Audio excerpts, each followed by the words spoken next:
Well, ladies and gentlemen, hello and welcome back to another episode of The Watchable with me, your host, Jean-Luc Welch. That's right, make some noise, clap it up, get excited wherever you are. Yes, indeed, we are back with another action-packed show for you today, covering the world of boxing and beyond. We got a world of trouble and a world of excitement to talk about.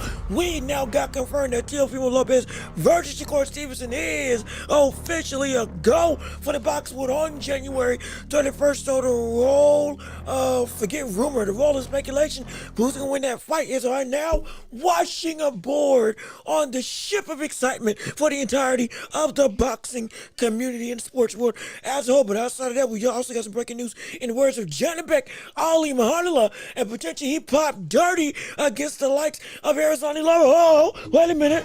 Oh, now. Oh, no. You're doggone right, JL. We got some problems. It's gonna be a doozy of a time, a doozy of a show, and a whole bunch of excitement that we're going to talk to on today's episode, which is going to be filled with so much fervor, so much energy, so much hype and pomp and circumstance, all with you and your support joining in on the show. So if you haven't tuned in already, hey, welcome aboard. This is the Welch Report. If you would, please leave a like on the video. Come on, get the likes up on the screen. Join the empire. Subscribe to the channel. Be sure to go ahead and hit the notification bell, and be sure to share the show with everybody that you know, so we can keep on building up this empire of a community together. If you like what you're hearing and you want to support the show, because again, we are run by you, the people. We can't make money without you all. If you choose to support us, help make things, help make this show bigger, better, and grander. Hey, we got Cash App, we got PayPal, we got links down below in the description. If you'd like to come and support, it would mean the world to me. And we also got super chats, super thanks, gifts, whatever you can do. If you want to put your chats if you want to put your comments for the world to be able to see, put it in the chat. Let's see what you got to say. And rate us 5 stars on every podcasting platform imaginable. But with all that being said, we got a jam-packed show to cover. We got a lot to deal with on today. So without further ado, hey, we got boxing to talk about. We got sports to delve into. So it's time to step into the ring. Oh yes, ring the bell. Let's get it started. Round 1 of this show going underway. As I got me my tea, got me some breakfast, got me ready to go and get me excited all this afternoon. And we got a lot to delve into. First and foremost, the news of Teo and Shakur. Yes, indeed, it is done. It is finished. It is now here. And we ain't got to speculate no more that we're finally gonna get a fight between two of some of the biggest stars in the entire globe. Also, Bobby, 7-Eleven, what's going on with you? How you doing? Good to see you. Thank you for tuning into the show. Welcome back. Welcome in. Hopefully you enjoy your time. Hopefully go ahead and leave a like on the stream, and hopefully you're going through and you are got a lot to say, because this is a lot to discuss. And especially like you see with what you just said, Janibek and Laura might be off most likely. Yes, indeed. In fact, we can quickly touch on that real quick, because that's now just that's currently breaking news. So we can real quick touch on that for a hot second and delve into it more as the show goes on. We want to make sure we hit this news with Teo and Shakur. Janibek popped dirty, going up against Arizona Lara for the middleweight unified championship of the world. Was or is going to happen this Saturday. However, that fight may be in jeopardy because he is now popped for an adverse substance in his system. Everybody's now up in arms. This is what, the second or third time somebody's popped within the span of 2 weeks or a month out from a fight. We just had, or subsequently after said fight, we just had doggone Joseph Parker pop dirty. We had to hold the buck with Ryan Garcia. We had Seville Matias. Now we got Janibek. I don't know what's going on, but my gosh, this could be bad. This could be a situation where that fight might be off. Or if it does indeed still go through, we see that Janibek gets stripped and he can't fight and win the title. If, in fact, we see Lara choose to say, yes, I want to go forward with the both regards, which we'll find out how it goes as time goes on. But for now, we're going to keep a close eye on and see how things go through. Because it's, I'll tell you this, that was bad. That was bad. That was one of the biggest reasons why I was so excited for that card. And if they don't get a situation where this is a bad reading, They don't get a situation where they get that B sample done quick. This could be a very sketchy situation and takes away from one of the bigger storylines in the sport, and would also take away from a card that looked to be incredibly stacked with a bunch of good talent and great fights, with Genevieve versus Laura again being the undercard of the headline, which would be Lamont Roach versus Isaac Cruz. So my gosh, we're gonna keep it posted. We're gonna see exactly how things go as time goes on with that. But again, we're gonna address that later on in the show. And I feel you, Bobby. Hey, look, it sucks. I really want to see that fight. I did too. And like I said, as potentially while the show goes on, we'll get some more news breaking as to how exactly this is going. But we will address that later on in the show. But we need to touch on the biggest thing in the elephant in the room, which is right now, Teo and Shakur. We gotta talk about it. We have to talk about it. Because now, out of everything that we've been waiting on, the speculation for this fight now is done away with. Thank goodness. Thank gosh. We have been waiting so long, anticipating and speculating if this fight would actually take place in the first place. And it got to be a point where for a couple months, both of them were talking about each other. Both of them were drawing at each other, jabs and shots, throwing left, right, and center. But seemingly nothing was going to be a done deal if this lined up with what happens normally with Teo, at least when he went against the likes of, or when he was potentially going to fight the likes of Devin Haney and others. I got scared that Teo was going to pull out the fight, or something was going to come awry where he wasn't getting enough money, where he wasn't getting enough of the incentives that he felt that he wanted. And just like with Devin Haney, when, what was it, $10 million or whatever, he said, nah, that's not enough. I'm going to go look somewhere else. We see that situation happen. Thank gosh that's not the case. Thank goodness. And now we get to finally have the answer of who runs the next generation. Who's going to be at the top. And by that I mean the ramifications for this fight with the likes of Abdullah Mason coming up, the likes of Ben Rodriguez again doing what he's always been doing, with the old guard going away and the new guard coming into play. This in multiple divisions in boxing, there are going to be new names that will stand alone at the top 5, the top 3. And for the majority of the whole boxing world, they are the people that run this sport going forward. This fight is one of those predicaments where the winner of this most likely takes that mantle of, I'm the guy that is going to be looked at in the next generation as the man to beat for a multiplicity of weight classes and stars that are looking to take my crown. That's what this is going to be like. That's genuine. This is going to be similar to James Toney versus Shakur versus Roy Jones Jr. From the standpoint of talent versus talent, stardom versus stardom, ability versus ability, and legacy versus legacy. Oh yeah, it's going to be like that. It's going to be like that, I guarantee you. It's going to be an incredible affair that will have a lot of people not just talking, but answer some very necessary questions in the realm of the ebbs and flows of the boxing world for who is going to be the man to reign supreme, or at least one of the men to stand at the top of the throne. With Teofimo Lopez arguably being robbed of being seen as the undisputed champion, but who has beaten Lomachenko, who has beaten Josh Taylor, who has been considered pound for pound top 8 to top 10, sometimes top 5, depending on how, in some cases, at the best of his ability. He was in the top 5. This cat has beaten the best in the world at one point in time. This is a brother who has gone through the ringer and has accomplished, yes, it's only been, 16 fights. He's accomplished more than some people have done in 30. His resume and his cascade of accomplishments trumps most people in the boxing space right now.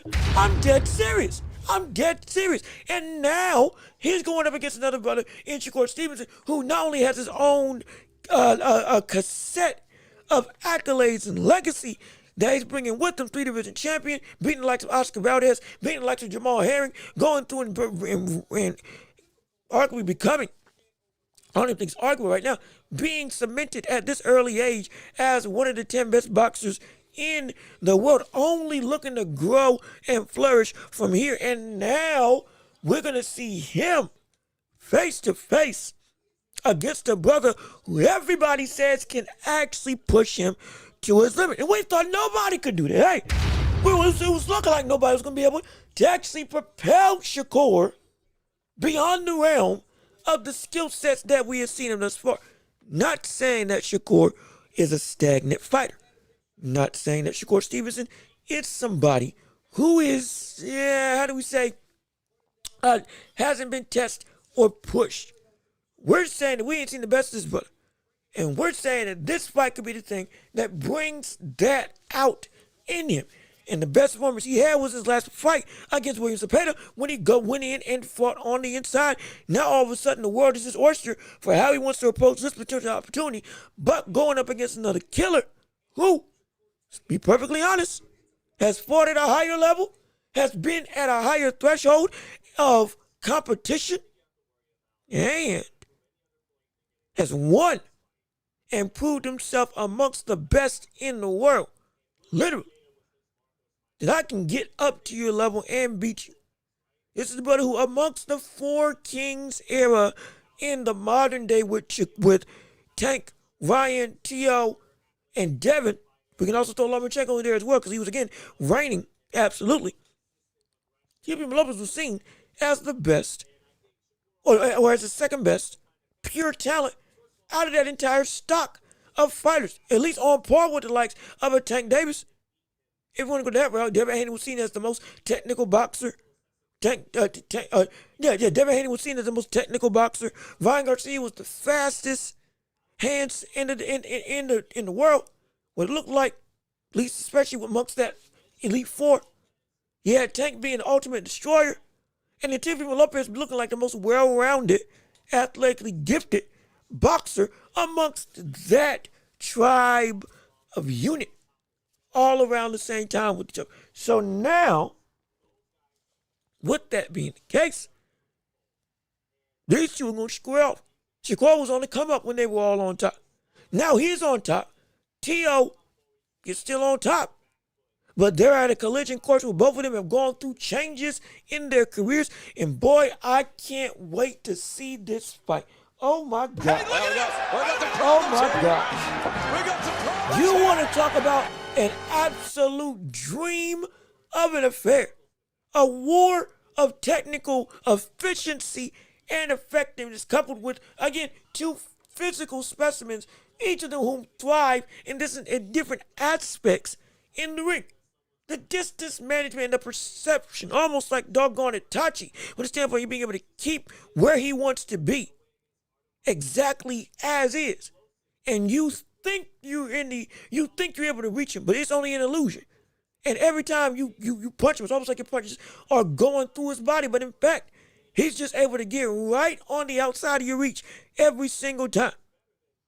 Having the ability to not only have depth perception and punch perception, but also the uncanny ability to be able to be one of the best defensive fighters we've seen of this generation currently. And of all time. I'm not saying he's on the par with the Floyd Mayweathers, with the Pernell Whitakers, with the Napoleon Loches. But hey, I'm going to tell you something right now. In terms of being at a pantheon of, hey, you deserve to be seen as one of the best defensive fighters that we've seen in history, he's starting to make that. His career keeps going like this. He's going to start to have that claim. I'm telling you, he is a technical wizard who was a big kid, who had now, when he actually let his hands go, or he can throw in the pocket with some of the most relentless people in the world, like a William Zepeda. Can take a punch, can fight off the ropes, can pot shot, catch and counter, slip and counter, and operate in comfortability now that we've confirmed with the fight with Zepeda in any range or environment. But going up against him is a brother who, again, on a physical level, is one of the most physically gifted boxers that we have in the world today, who can do stuff similar to Jaron Boots Ennis that just nobody else in boxing can really do. It's that it factor. It's that uniqueness. It's that understood visual difference between him and everybody else in the world of boxing right now. Even amongst, again, the top five. There is a different level of I don't want to say just aura, but this is a tangible elevation in what I can do most others can't do. And I can box with some of the best we've had over the course of multiple generations. With Lomachenko being one of the best technical boxers and footwork masters that we've seen in boxing history. He beat him when he was young. Insane. Again, beat Josh Taylor, pound for pound.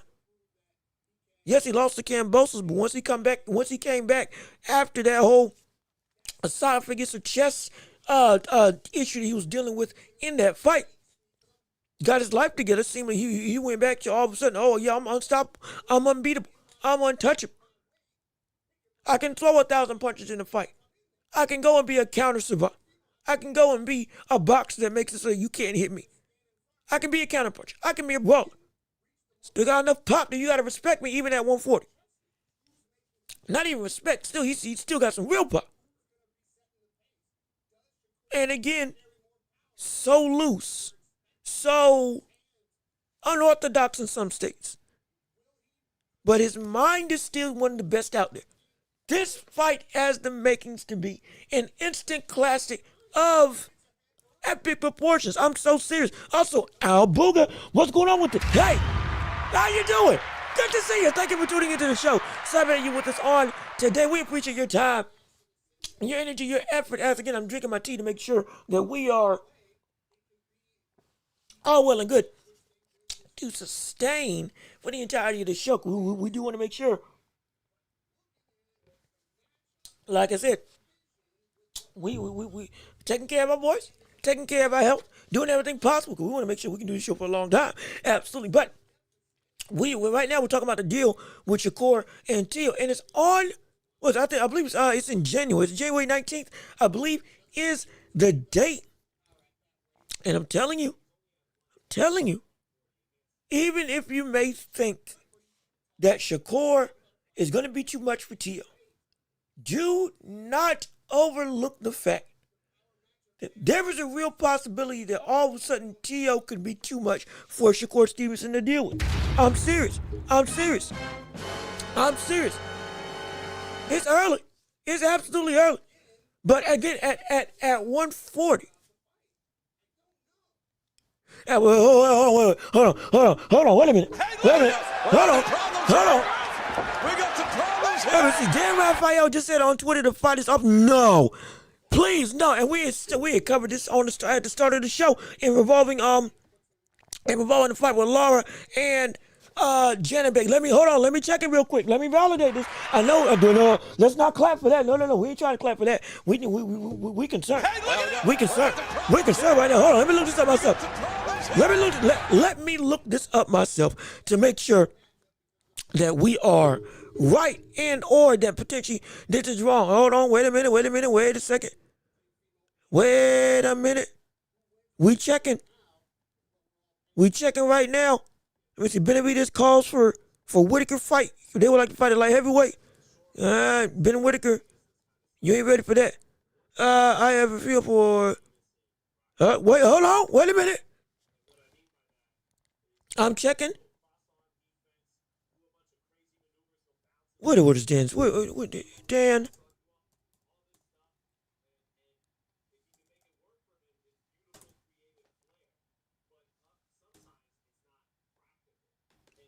Please tell me this is a lie. Please.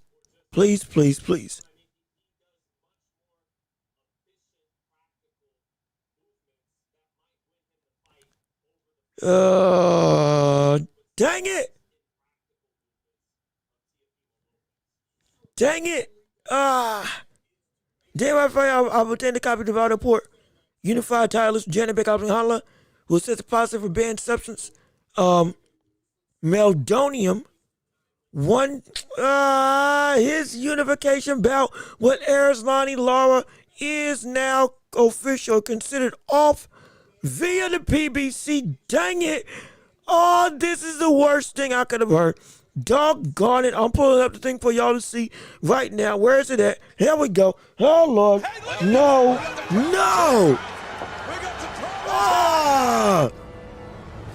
This is a nut. Dang it. Like I said, if you're just tuning into the show, hey, how you doing? This is the Welch One. I'm your host, Jean-Luc Welch. Hopefully you subscribe to your channel. Hopefully you leave a like on the video. Hopefully you stick around because we got a whole bunch to talk about. Right now, we were talking about Teo versus Shakur being a done deal of a fight and who we think's going to win. Early predictions, early outlooks, early insight, and all that stuff. But my gosh, we just got word right now from Dan Raffle from what he has heard from the PBC that Janibek is tested positive for meldonium by VADA testing in a 160 unification bout versus Arizona Lara on Saturday is off officially. Oh no. Oh buddy. You want to talk about the wins out of our sails. When it came to watching that fight, because understand, after this fight, it would be a potential opportunity. Whoever unifies that belt has a good shot if that Canelo-Crawford rematch does not happen for Crawford to come back down there and to go for the titles. And what would be another super fight. And everybody wanted to see Janibek versus Crawford, what that fight would look like. And everybody assumed that Janibek would be the one to win against Lara. At least, or at least the feeling around the boxing community was that Janibek would be able to get over Lara, even though Lara is a tough outing, a tough champion to fight against. Setting up a super fight that everybody would want to see. Hopefully here in the States, and one of the big venues that would be action-packed and brought up. But now, fight ain't going and I hate it. Dang it, every single time, every time we get something, we're on the cusp of something great, something's got to come through and mess it up. What the world, man? What in the world? What in the world? Oh, that sucks.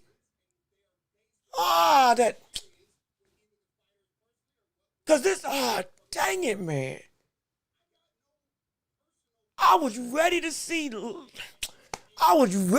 Janibek going up against somebody in the world of Arizona Lara who could potentially punish him with the same power he's been putting on everybody else. Oh, that would have. Okay. Well, can't do nothing about it now. We'll keep up with the updates of whether or not a replacement will come. It's a shame. I mean, that's a huge blow to the world of Roach versus Cruz. Oh my gosh.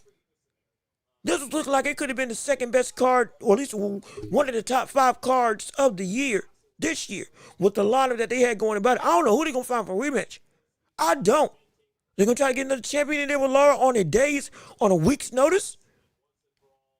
It's probably going to be somebody who ain't as up here in name recognition.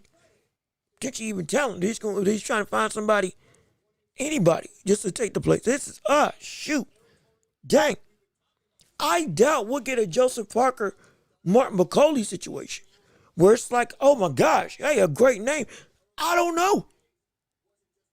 And if Carlos Adames doesn't have a fight, maybe he'll come and say, yeah, I'll take it. Give me a shot at the belt now. Maybe. I don't know. But man, that hurts.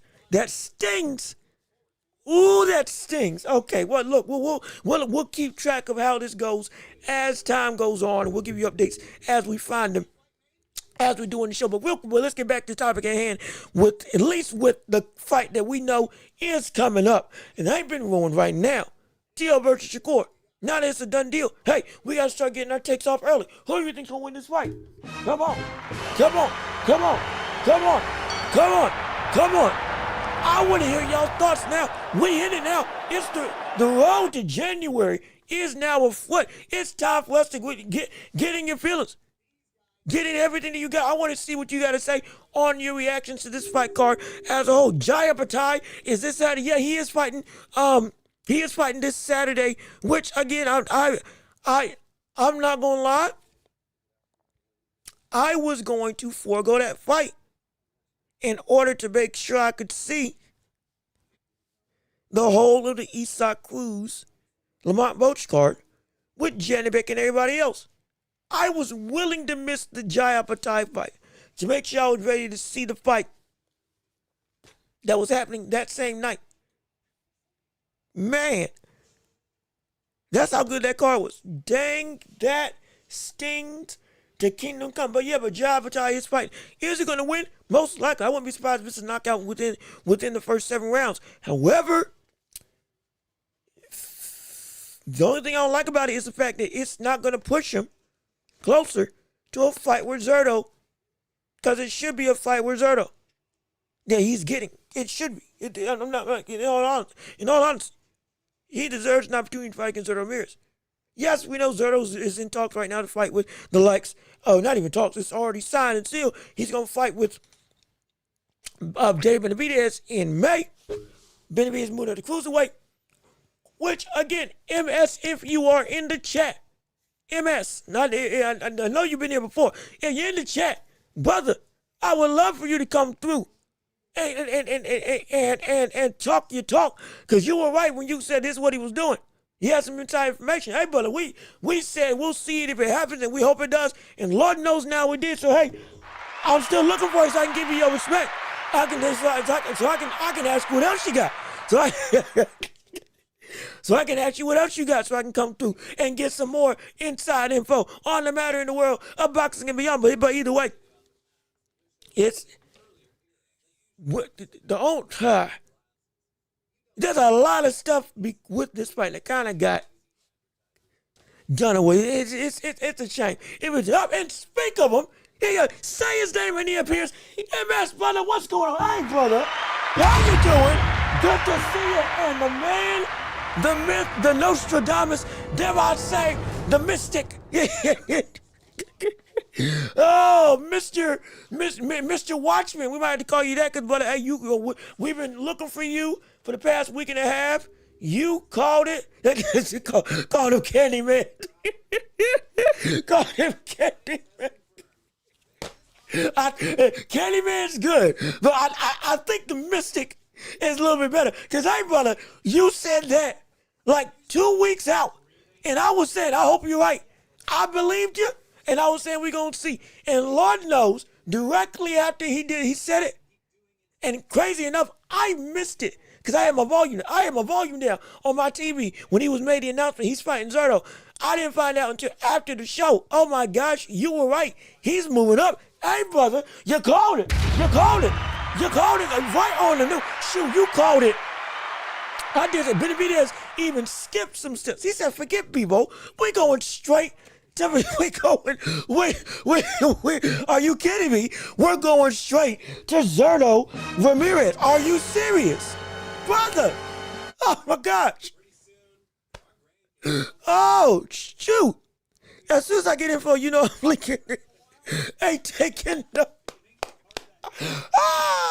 Well, we appreciate it, everyone. If you choose to keep on giving info to us, hopefully you keep on doing it. Hopefully you trust us with said information. And hey, you know what?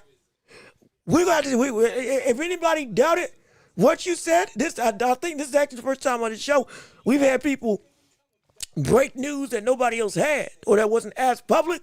And then it came to fruition, I think, in this much of a egregious degree. So, hey, brother, every time you come in, we're going to stop the show, and we're going to have to see what you got to say. Oh, shoot, well, this is great. Props to you. Thanks for the info. And, hey, look, later on in the show, we still are going to talk about Benavidez and what he can do equities with. Because, mind you, we're still in the aftermath of everything that happened in the ring with Devin Haney, with Brian Norman, with the likes of Abdullah Mason, beating notes, but still having some, knockdown, drag out brawl, showed some things, but also showed a lack of things. And, of course, Benavidez knocking out Anthony Yarde. Hey, we're still in the curtain. We're still in the mist, what's the word? The vestiges of those fights in their weekends. We're going to talk about it later on in the show. But right now, we do got to make sure we stick on topic with Teo and Shakur. And I'm trying to get people to get some stuff off for who they think's going to win. So I want to hear your thoughts and opinions. Anybody in the chat. And also, let me say, yes, it comes here first. I could pass on to my onto any channel, but this is my favorite channel. Oh, see, see, you know what? It does my heart good. I'm a small channel. I'm not somebody. I'm trying to be big, but I'm trying to be as resourceful and responsible as possible. It does me so good, does my heart so well that you value me and value us as a community, as a quality channel to the point you'll pass on information to us. So hey man, look, I appreciate it. Thank you so much. We got an insider in the midst, y'all. Hey, oh boy, I told you we stepping our game up. We went first, it was 500, then it was 1,000 subscribers. Then we got monetized. Now we got inside sources. But the next thing you know, we're going to be doing giveaways. We're going to be doing tickets, giving away money. Money, houses, cars. I don't know what we're going to do. I don't know what the ceiling's going to be like for this channel. But lo and behold, we building ground. We building ground, baby. Yes, sir. Let's get it. But let me calm down. Let me digress. We gotta be professional. We gotta be nip and tuck. We gotta have ourselves put together. So we still gonna make sure the quality's at the park, but the excitement never leaves. And hey, hopefully we can make more connections like this. And just as a fan, as somebody who loves the sports world, this is incredible. Hey, I didn't think I was gonna get this far. I'm not gonna lie. So this is great. This is phenomenal. And hopefully, even without the information, MS, we just happy that you here, and we happy everybody else is here. Like also with Armin Rhoda, who's coming in on the show right now. Hey, how you doing? Good to see you. Thank you for tuning into the show. Welcome back on this auspicious occasion of incredible magnitudes in the realm of the boxing news and boxing world as a whole. As again, we are reacting to the news that Teo and Shakur are officially going to be in the ring. And now that we've gone through the ramifications of how exactly this fight is going to stack up from a legacy standpoint and what they each bring to the table, what is going to set up for who wins this fight, which in my opinion, they're going to be seen as for the next generation, again, that's coming into the sport after Crawford, Usyk, Canelo, and all of them getting ready to retire in a couple of years. The winner of this is most likely going to be seen as they're in that top 3 or top 5 of the biggest names that control kind of the pulse of boxing as a whole. That's what I'm assuming. At least that's what I'm speculating. So now that we got the ramifications out the way, it's time to talk about the fight. Hey, it's time to get into the meat and potatoes, brother. Who's going to win this thing? Who's going to take this? Who's going to be the guy to win this thing out? In fact, I'm going to put out a poll so we can actually have you all vote, because I would love to see your thoughts and predictions. I'm telling you right now, every time I ask about this fight, it's been a very, and I mean a very interesting affair of opinions, of outlooks, of answers. Some people can say this fight's going to be a draw. Some people say this fight's going to be boring, which I'm like, wait a minute now. I didn't think it was going to be, but there might be some validity to that because of how each might come in to the fight in terms of their style of what they can bring. And that's important because they both got so many different ways they can implement their game plan. But let me get this poll out real quick so I can see you all's opinion. Yeah. Let me make sure. I'm just trying to make sure I spell this name right. Not Teofimo. There we go. Who wins? Question mark. And there we go. We're off and running. Yes, sir. Yes, sir. We off and running. Put your votes in the polls. Let's see what you got to say on today. And let's have a conversation, shall we? Come on now. Let's have us a conversation. Who do you think's going to win? And also, let me see. I'm sorry, I'm in voter. I said hi. I didn't read your chat. Let me see what you got to say. Shakur and Teo going to be a good fight. It's more than good fight. It's going to be a great fight. Again, from a pugilistic perspective, this fight is going to be a boxing fan's dream. They've already sparred before. They're familiar with each other's styles. Both of them have grown in ways that they hadn't grown when they sparred in the past, or just when they were both on the respectfully for all those years ago. You got to understand, Teo has bounced back to what he was when he was beating, again, Lomachenko, Josh Taylor, and looking like one of the most unique and raw, not even raw talent, one of just the best straight fighters that we had in the world today, with power, speed, athleticism, IQ, punch perception, countering ability, volume, stamina, all of it. Yes, he struggles with people that go and box from the standpoint of, in the vein of Sandor Martin or a Jermaine Ortiz, but he also brings everything that Shakur doesn't like in the world of De Los Santos, from power, explosiveness, legitimate ability to knock you out, and enough athleticism to keep up with you and to be able to even make your ability of distance management and defense have those skills be pushed to the limit. And he don't like getting touched up. Not saying, though he showed against Cepeda, he can make it into, if you want to stand and bang, we can go. But is that going to be effective against somebody who is, with all respect to Wayne Cepeda, a better fighter in every way in the likes of Teofimo Lopez? It's going to be an interesting affair. I tell you what, it's going to be an insane type of affair. And it's more than just excitement. This is like fervor. It's straight up fervor. It's just straight, because this, to think we would get this early in their respective careers is something that is, I never would have thought we would have seen. I'm going to be real. I'm going to be so real. It is so rare that you get a fight where it is two people under 20, what was it, 20, 29, 28, sub 30, who still got the best of their careers going in front of them, stepping in the ring with each other, at least in today's world. Again, you got now Xander Zayas becoming the youngest champion, absolutely. Or then you got Abdullah Mason breaking that record and becoming the youngest champion. Yeah, you got young people moving through. You got Bear Rodriguez, who I think isn't even 26, going through and dominating. In a way, when he was 26, 27, running through the ringer on starting that 3-year path of destruction. We get that. I'm not saying we haven't seen it. What I'm saying is when matchups are wanted and viable, and it's immediate, you're here, I'm here, we both here early, let's get it popping. We didn't see this often, at least in the past 20-something years. Well, from without boxing had started to go on the decline. But now it's happening. Mind you, win or lose, this could potentially lead to a rematch between the two even later down the line when both of them are even more experienced and further into the peaks of their career. Yes, I know Teo is older than Shakur, but still, he is still, as a fighter, young.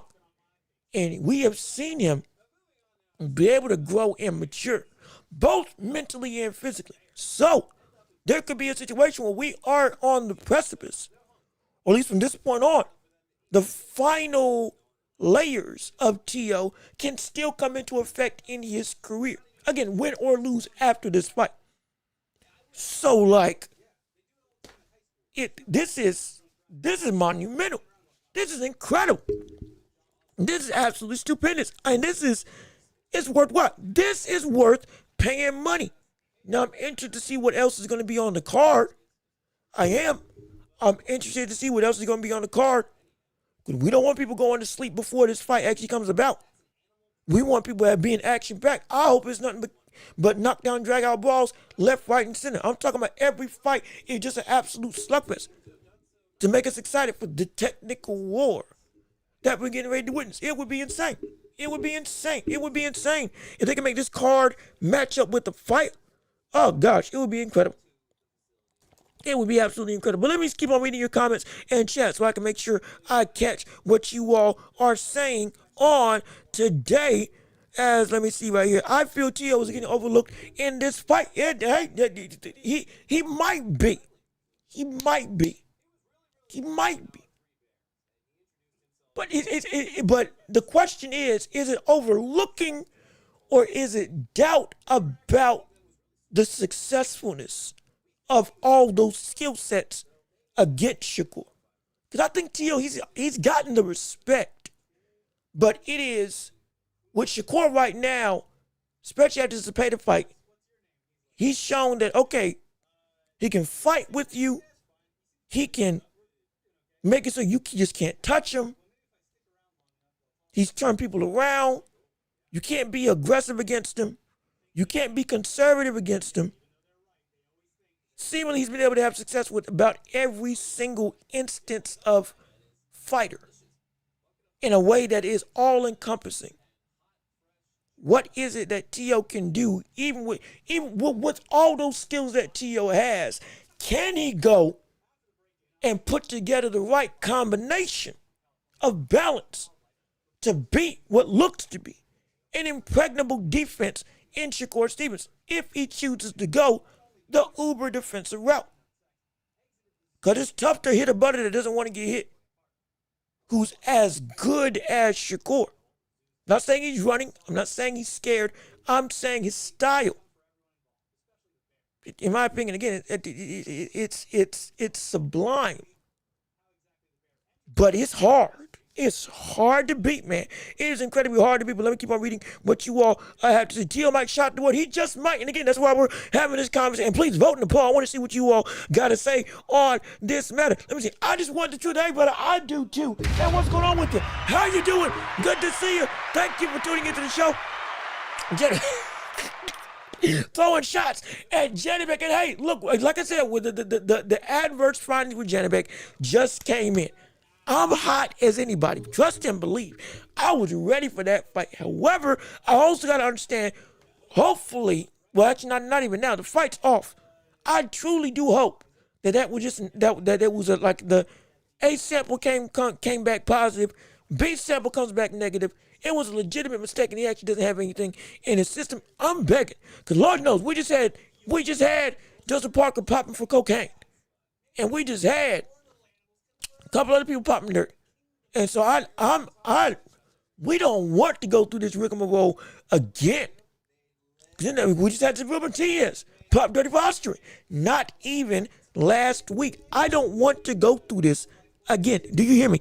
I do not want to go through this again when it comes to trying to deal with all the fallout of everybody popping and you can't trust nobody. I don't feel like going through that again.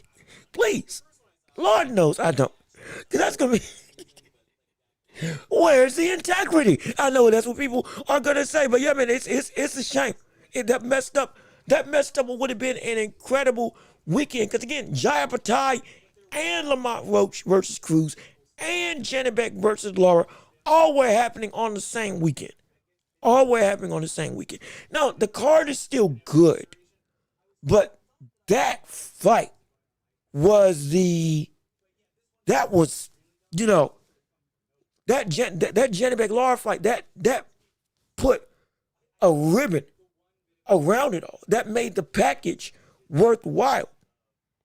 I don't know who they're going to replace Lara with, or who they're going to replace Janibek with. I don't.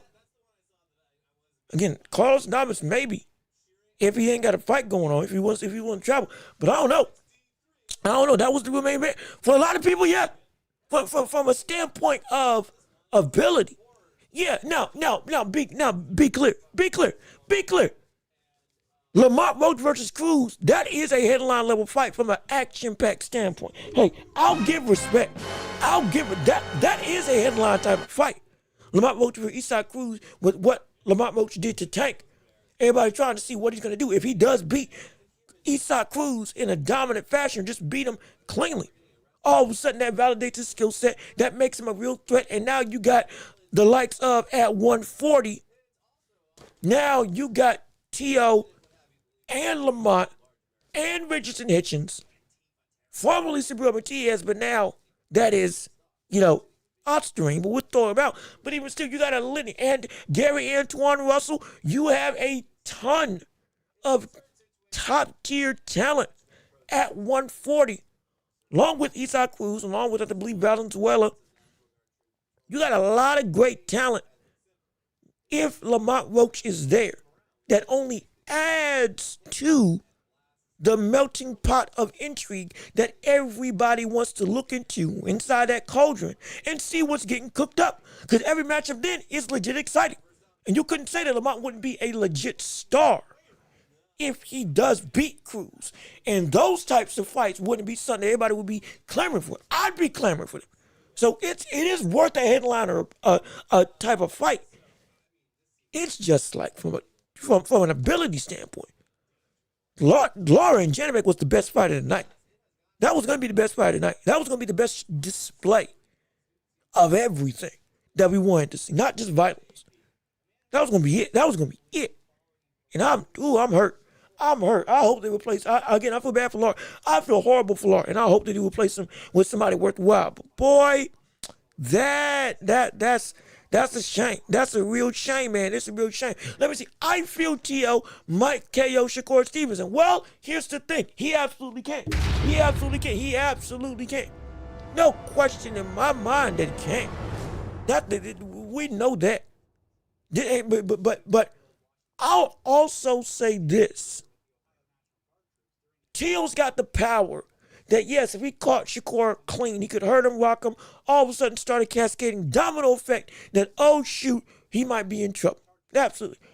Do we know how good Shakur's chin is as a fighter? Let's also ask that question.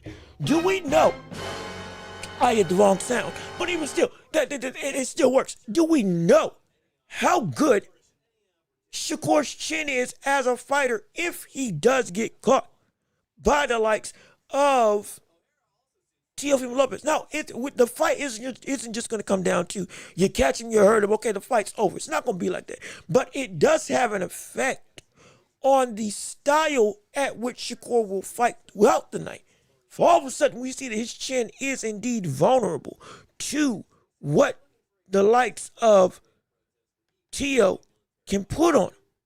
If we see that he's vulnerable to what the likes of Teofimo Lopez can do to catch him, to hurt him, to rock him, to put him in a bad state with a well-timed counter, or even with just a straight-up clean shot in the midst of those voluminous exchanges that we know Teofimo can throw.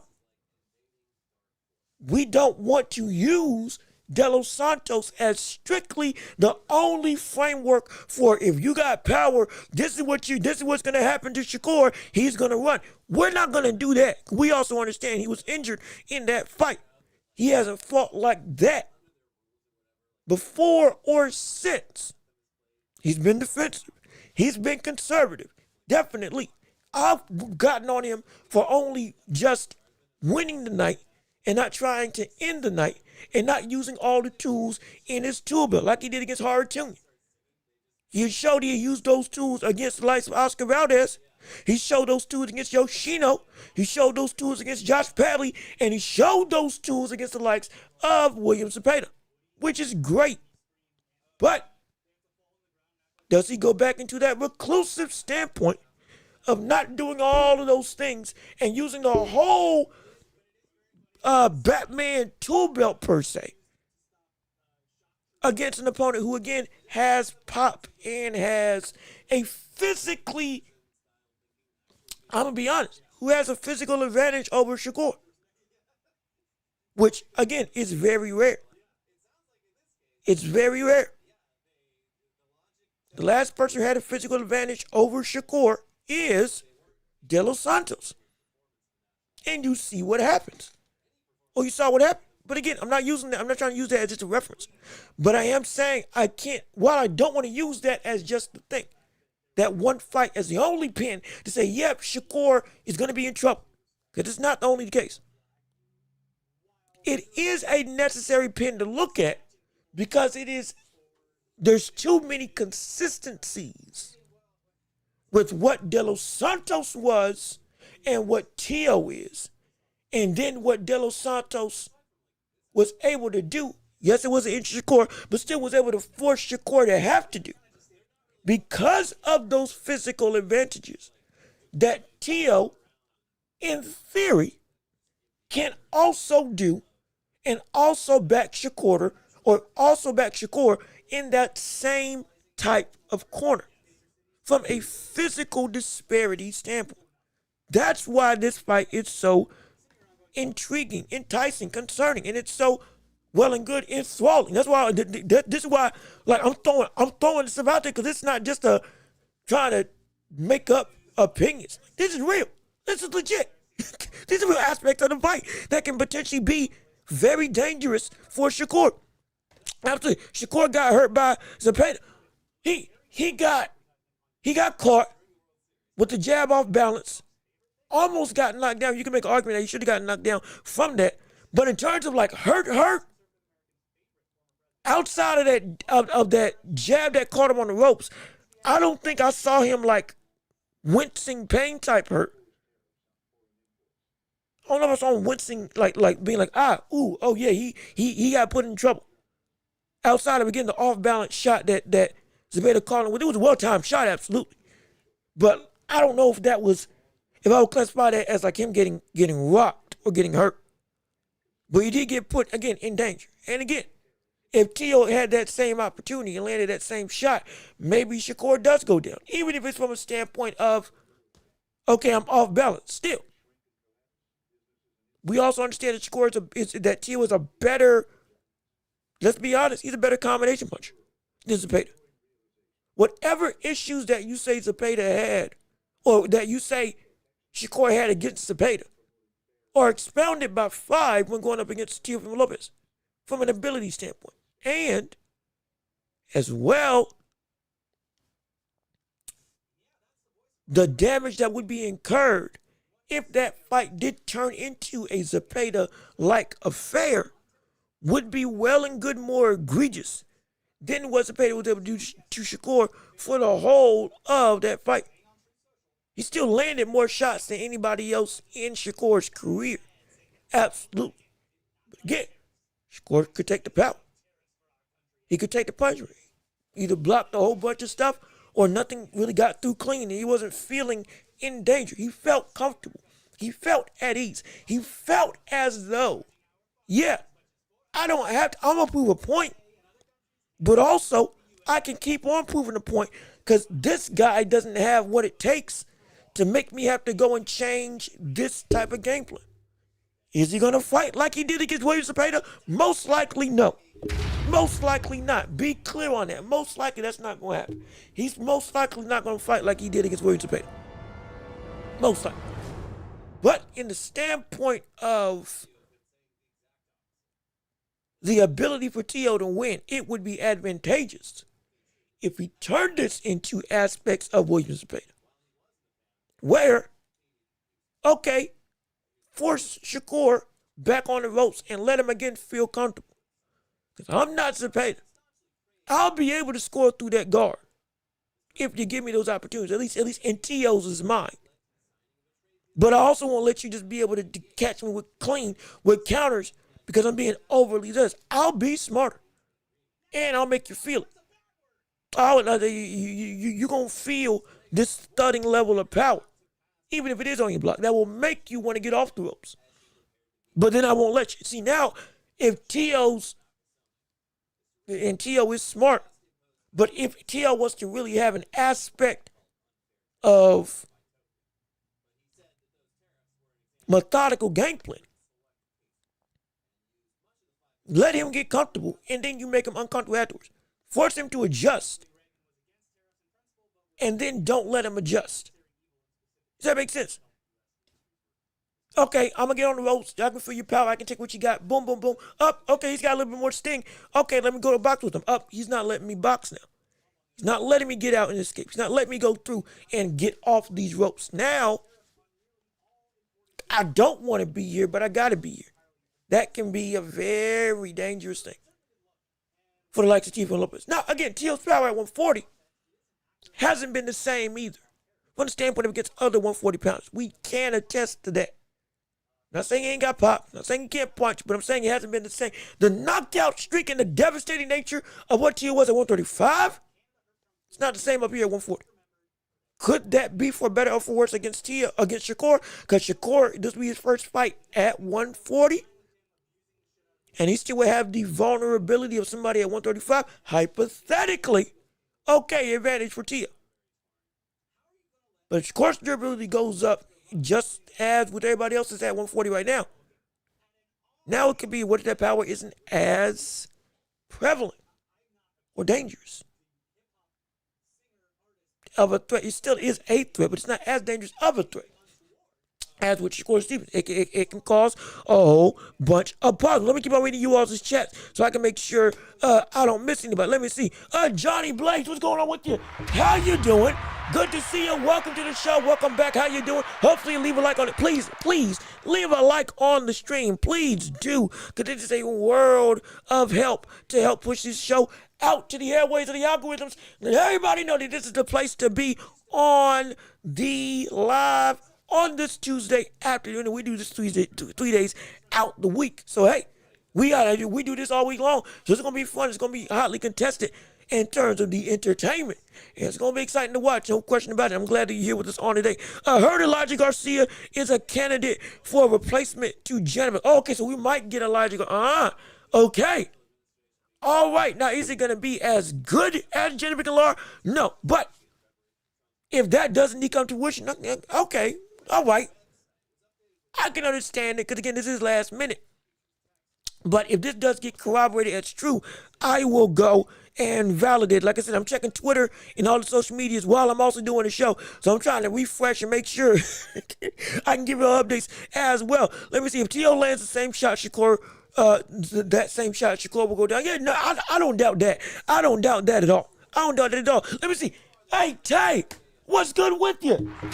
How you doing? Hey, welcome back. Good to see you back on the show. Appreciate you coming in on the live. Let me see. I'm sorry, you were talking to. Well, actually, this is something I can read, bro. Supposed to knock on. See, this is a good point.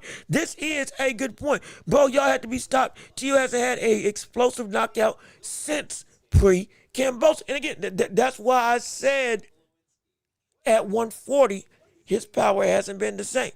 He is stronger than Zepeda. Be clear. That is not something that is even negotiable. That's the truth. He's not knocking out people like he was at 135, but he is stronger than Cambosos.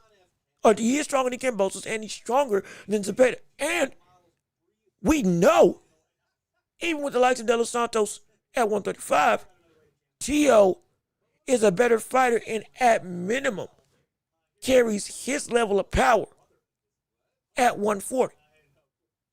That's not me saying, yes, he's going to knock him out. He's going to put him to sleep concretely. But it is a possibility. Because he's also got multiple delivery systems of that power from multiple different angles and multiple different punches. It ain't just one shot that he's got power. He has respectable pop at 140 in both of his hands. He's got pop that has made people back up even at 140. Though he ain't been knocking people out. He's got pop. You saw against Barboza. Barboza had to fight. Barboza wasn't just fighting on the back foot solely because he's trying to be a hit and miss type of fighter. Fighting on the back because he didn't want to get countered. Fighting on the back foot because he was trying to stay safe. Because even those shots that Tio was landing where he was loose and having fun and all that stuff, things hurt. Everything's hurt. When he's getting in this groove and he's, tapping his foot before he's swinging on his opponent, looks like he's tapping it to the body. It may not look like a lot. This stuff hurts. That stuff hurts. And not just from like a regular punch. Like he's still got, you still got to respect it. You still got to be able to say, hey man, I don't want to be in the midst of it. When he fought against Steve Claggett was trying to throw in volume nearly as much. Him taking that many punches, I'm impressed. But it's like, for a lot of people, Tio lands upwards of, 600 shots on you? What was it, 500, 600 shots that he landed on Claggett? Most people going down from that level of volume if Tio's landing on you. Again, that's not me saying that Tio at 140 is a knockout savant, but he's still got enough power that, yeah, you can't just be completely unabased that he ain't got enough for me to worry about, because he does. He definitely does. He definitely does. Let me see. Jean-Luc, people mentioned Shakur Chin, but last time I recall, Tio been dropped 5 times in his career. Let me see. Tio was dropped. When did he get dropped? He got dropped against Cambosos. He got dropped against Sandor Martin. He should have gotten dropped against Sandor Martin again. It should have counted as another knockdown. It should be 3. Both of them were by check hooks by Sandor in the corner. Only one of them got counted. The 4th one, I don't know where the 4th knockdown or 5th knockdown would be. But he has been down. The most legitimate one was against Kambosos, the overhand right that landed. Absolutely. The other ones were mostly off-balance shots, if I do recall. I'm thinking of Sandor Martin. I don't know the other ones that he got knocked down in. I don't know the other shots that he got knocked down. I'm not exactly sure the other 2, if you're saying 5. Unless it's early and I'm just missing. So please enlighten me on that as well. Let me see. Teo should not be underestimated. No, he should not. He's a very good, skilled fighter. When he's on, no. Very good is an understatement. He's elite. He's elite. And this is where the meat and potatoes of the Shakur fight come into play. Shakur is elite. And Teo got back to being elite. But at Teo's elite, his elite beat the pound-for-pound best fighter in the world, in Lomachenko. So at the elite level, Teo's been able to operate and succeed higher than Shakur Stevenson. Now, this does not mean that Shakur can't win. But this is the question that we're answering when it comes to Shakur Stevenson. Shakur is about to get the truest taste that he's ever gotten of somebody who is at an elite talent level, on his level. Genuine. Oscar Valdez wasn't on his level. Again, even De Los Santos was on his level because his choice to win that fight running away. Literally running away. Because he was too good defensively. Jamal Herring was not on his level. And up to that point, that was to prove, okay, are you at this level or not? And he proved it. He won the championship. No problem. But this is a different threshold of caliber of talent that, again, in Shakur's own career, he hasn't faced yet. This isn't me being a detractor. This isn't me trying to say that he's not ready. No, I'm not saying that. I'm saying that this is going to be the truest form of what exactly Shakur is as a fighter. Not just where Teo is, and is he really going to sustain himself at that elite level that he keeps going in and out of throughout his entire career. We're saying Shakur on the flip side. This is your opportunity to say, okay, yeah, just like when Teo was up here, you showed now, beyond just the speculation of, okay, we see the talent, we see it's better than most. Okay, you really are up here as well. That's the thing. This isn't me trying to have a slight at Shakur. Teo's level of a fighter has been higher because who he beat was the pound for pound best, period, when he beat him. And it was when he was bad, he was horrible. There's no way any other version of Teofimo Lopez, except for the version that fought against Kambosos, loses to Kambosos. There's no way. There's no way. We know this because we see it. Again, the inconsistency of Teo's career. But the issue is, when that consistency is on, that brother is one of the 10 best fighters in the world. He can elevate himself to fight at the top 3 level because he already showed he could do it. This is Shakur's trampoline as well as his litmus test for the truest of elite talents. Where are you? Again, James Toney, Roy Jones Jr. Yeah, both of them were undefeated at that point in time. And I'm not comparing either of these guys to James Toney or Teo. But from a matchup perspective of where they were, what they are, what they're doing, this is kind of like that. It's kind of like that. It's kind of like that. Where James Toney elite and all that stuff. Roy Jones Jr. elite as well. Both of them proven and tested. Roy Jones Jr. looked to be as a talent similar to Teo. Physically different than everybody else in the world. James Toney had been a technical wizard, master of the Philly shell, one of the greatest defensive counterpunchers we've ever seen, completely whitewashing anybody in his way with power and technique, unhittable and being able to hit whatever he wants. You going up against discipline versus physical aptitude. Who's going to win? If Roy beat him, okay, whatever the traction you thought you could have had against him, well, there's no more now. Like he beat James Toney. But at that point, it looked like nobody beat James Toney at that point in time. And you won that fight going away and you knocked him down. That was something that, okay, yeah, Roy, we're not saying you weren't already proven, but this cemented everything. That's where, to a degree, Shakur's at right now. You win this cements everything. You win this cements everything we've been saying. I could not speak in any other platitudes outside of, hey, Shakur, he is up here. Period. Nothing else. Enough said. To quote Stan Lee, enough said. Because there would be no other answer. Because he would have shown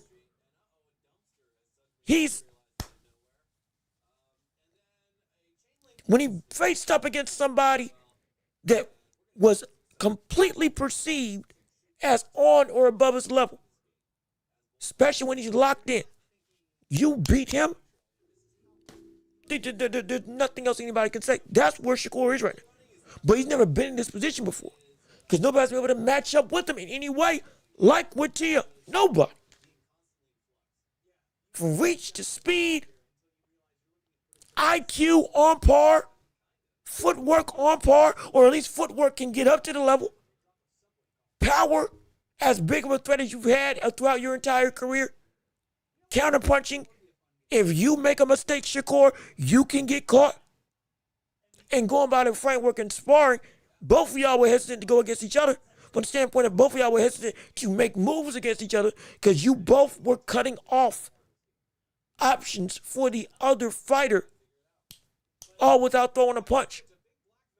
We ain't seen somebody else that can do that with the likes of Shakur. We ain't. Outside of what? Terrence Crawford when they sparred against each other. That's it. That's it. So this is a very dangerous undertaking. Because it's a talent he ain't facing. Let me see. Jean-Luc, in my opinion, European fighters shouldn't be ranked or champions without being tested. They be popping like hotcakes. No, again, we say that, but then, again, Ryan Garcia popped dirty. We just say, along with Joseph Parker. Then Sabrina Matias. And then, shoot, again, a couple years ago, we had a couple other Americans alongside with like the Dillian White and Povetkin that did pop. And so, the whole thing with Victor Conte, with that old drama, was that people were saying that Devin Haney, Terrence Crawford, and anybody under Victor was actually doping, but they could just escape the system because they were working with the brother that built the system. And again, rest in peace to Victor Conte. I'm not trying to get into any of that type of spite. Be clear on it. That's a whole nother conversation that everybody else can delve into and others have had more information on than me. But the framework of the conversation was that the American fighters cheated as well. It's nothing new. Again, this is nothing new. Across the board, it's a problem. And so, I don't think just, banning European fighters up until they test clean and then you can rank them. I don't know if that's I don't think that's a solution because when American fighters pop, and they're going to pop, they're going to cheat. Not because it's a stereotype, but because it's going like it's inevitable. It's going to happen. Are you going to say ban them too? And then at some point in time, everybody from just about every country is gonna get banned at one point or another. So then ain't nobody gonna be able to fight. So I don't know that's the best. I don't know that's the best solution, in my opinion. Let's see, Tio was dropped in his pro debut. Okay, I did not know that. Thank you for enlightening me. I did not know that's where he got knocked down in his pro debut. And so appreciate it. Thank you for enlightening me. When he is switched on, he's very a hard man to beat. Yes, he is. Shakur got hurt by pillow fist and Zepeda.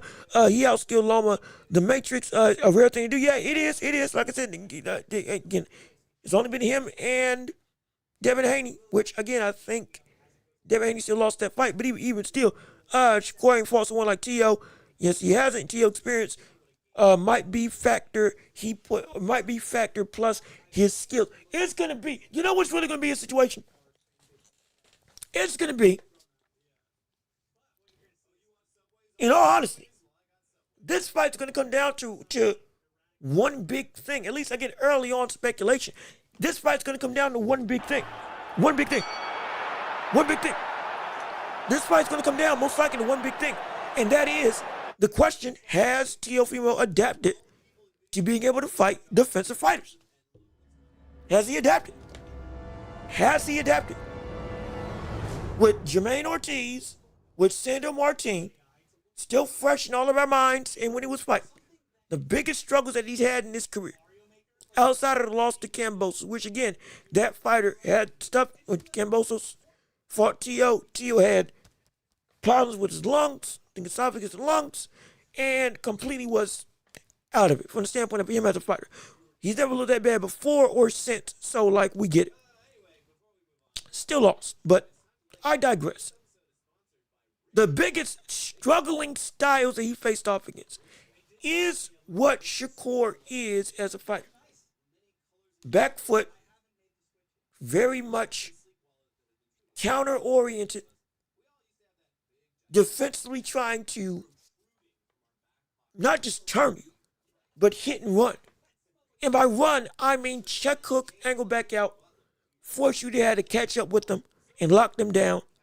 And if you make a mistake trying to track them down, and when you have them cornered, you're going to pay with a shot or three, and then they're going to get out, and they're going to force you to do the dance over again.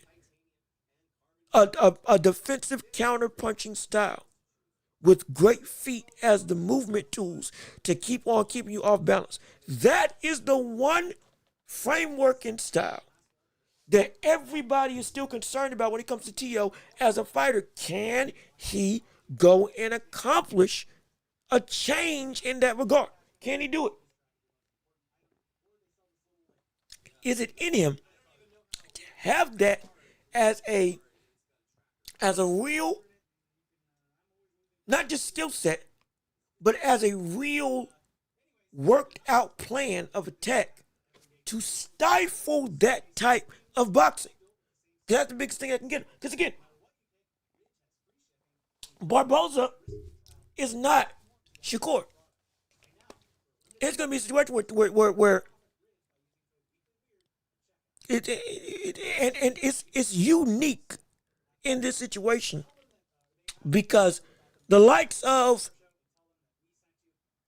Ortiz and Martin, they were very much big movers. And by big movers, they taking steps. They using the whole of the ring. You know, they dancing in and out, jab or a check hook, roll under, walk away, then go and change direction, change it again, going back through, jabbing. You throw a shot, I counter, I'm back out. Now I'm going through. I'm unpredictable in some regards. I'm making you really have to work to try to track me down and keep me in the corner. Up, another jab is going through. Up, catch, counter, still safe. You try to come in, I turn you, I'm back, going backwards. That type, the movement of the feet, and the traveling man, as we call it, the traveling man. The ability to travel across country while inside the squared circle. With the greatest of ease. Everybody can't walk on foot at the same pace, but some people can. And those are the people that give him a lot of trouble. Shakur is one of those unique situations where he can get away from you while still being right in front of you. See, he'll still make you miss. He'll still fight on the back foot. Not saying he can't stand in the pocket, because we know he can now. But he'll still fight on the back foot. But it will be in again, like the illusion. The Itachi Genjutsu. Huh? What we call it?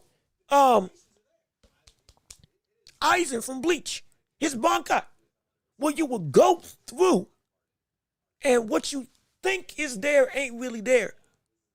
And every step forward that you take when the opponent is right in front of you, you're actually taking those steps at all. It's like you're on a treadmill and you're moving forward, but you ain't going nowhere. It's like an oasis illusion that is always right in front of you, but every time you walk towards it, you're nowhere closer to it. That is the power of Shakur. When he uses it, he keeps you right where you are from the standpoint of, I can't close the gap. I can't close the distance. I can't touch him. But he is literally right in, he's not teleporting to across the ring. He's right in front of my face. And he's not slipping. He's not dodging and moving and weaving and all that stuff. He's just standing there, menacingly. Just going through. Hopefully you got that reference from SpongeBob. But he's just standing there menacingly. Or rather with that gap tooth smile that's become a trademark. Well, actually, I think he fixed it. Actually, I wish he had kept it. It could have been a brand like Michael Strahan. But either way, with that smile, just come on, let's see what you got. Boom, boom, the big shots that come from Shakur's end, and you just, why can't I touch him? I'm doing everything right. I'm feinting, I'm loading up. I'm trying to attack the body. I'm getting him to the corner. I'm walking him down. I'm being smart with my approach. I'm throwing the right shot. Why isn't it landing? Well, again, because that's his power. That's his genjutsu. You're right there to hit you. I'm right there to hit for you to hit me, and you can't do it. And if you want to hit me, you will never be able to without paying the price. Okay, you got tagged. Boom, boom. Might not have the power to knock you down, but I got the power. I can land. And especially now what we saw against Zepeda. Excuse me. We know now that he's got the ability. He can throw some respectable leather. When he does let his hands go, he can throw some respectable leather and make you pay. You might not, I'm not saying he's going to hurt you. I'm not saying he's going to damage you. But he's going to make you respect him. Again, similar to what we saw with the likes of Floyd Mayweather. In the later years, it wasn't punches that put you down like Pretty Boy. It wasn't punches that knocked you out. But it was punches that had, there was enough sting. It was enough thudding nature. It was enough of a powerful punch that you didn't want to take more of those than you had to. Shakur's unlocked that ability with everything else that he has. So, and that's enough, again, to put down Teo. If Teo, just like with Sandor Martin, gets caught off balance, if he gets caught in no man's land, if he gets caught trying to make a move and all of a sudden up, I'm right there, why can't I get him up, shot to the back of the head when Shakur turns you around? Next thing you know, I'm not hurt. I'm not wobbled. My equilibrium is not off. Excuse me. My equilibrium is not off, but I'm on the ground. Oh no, it's this again. It's Sandor Martin again. I got caught being too aggressive because I got frustrated. And next thing you know, a shot was just enough to put me off balance and put me on the ground. And now I got to go try to track him down even more fervently, opening me up to even more potential diabolical situations where I'm vulnerable, not to get hurt, but to get dropped. Or just straight up being led like a dog around the ring without an answer. There's a possibility, and it's all predicated on if Teo can change. Can he adapt to being able to hit defensive fighters? Can he adapt to the uber conservative standpoint of a boxer who's a counterpuncher? Can he adapt to that in what was the struggles in the earlier parts of his career with Martin Ortiz? And shoot, to some degree, Kambosos. To some degree, Kambosos. In some aspects of that fight. But again, the Martin and Ortiz, those are the two ones that are the biggest gripes. He solves that. Now we got ourselves an interesting situation. He solves that. Now we got ourselves some propositions. We got ourselves some opportunities now.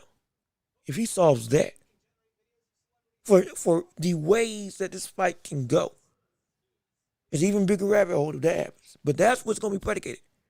The artistry of being able to fight defensive counterpunchers effectively.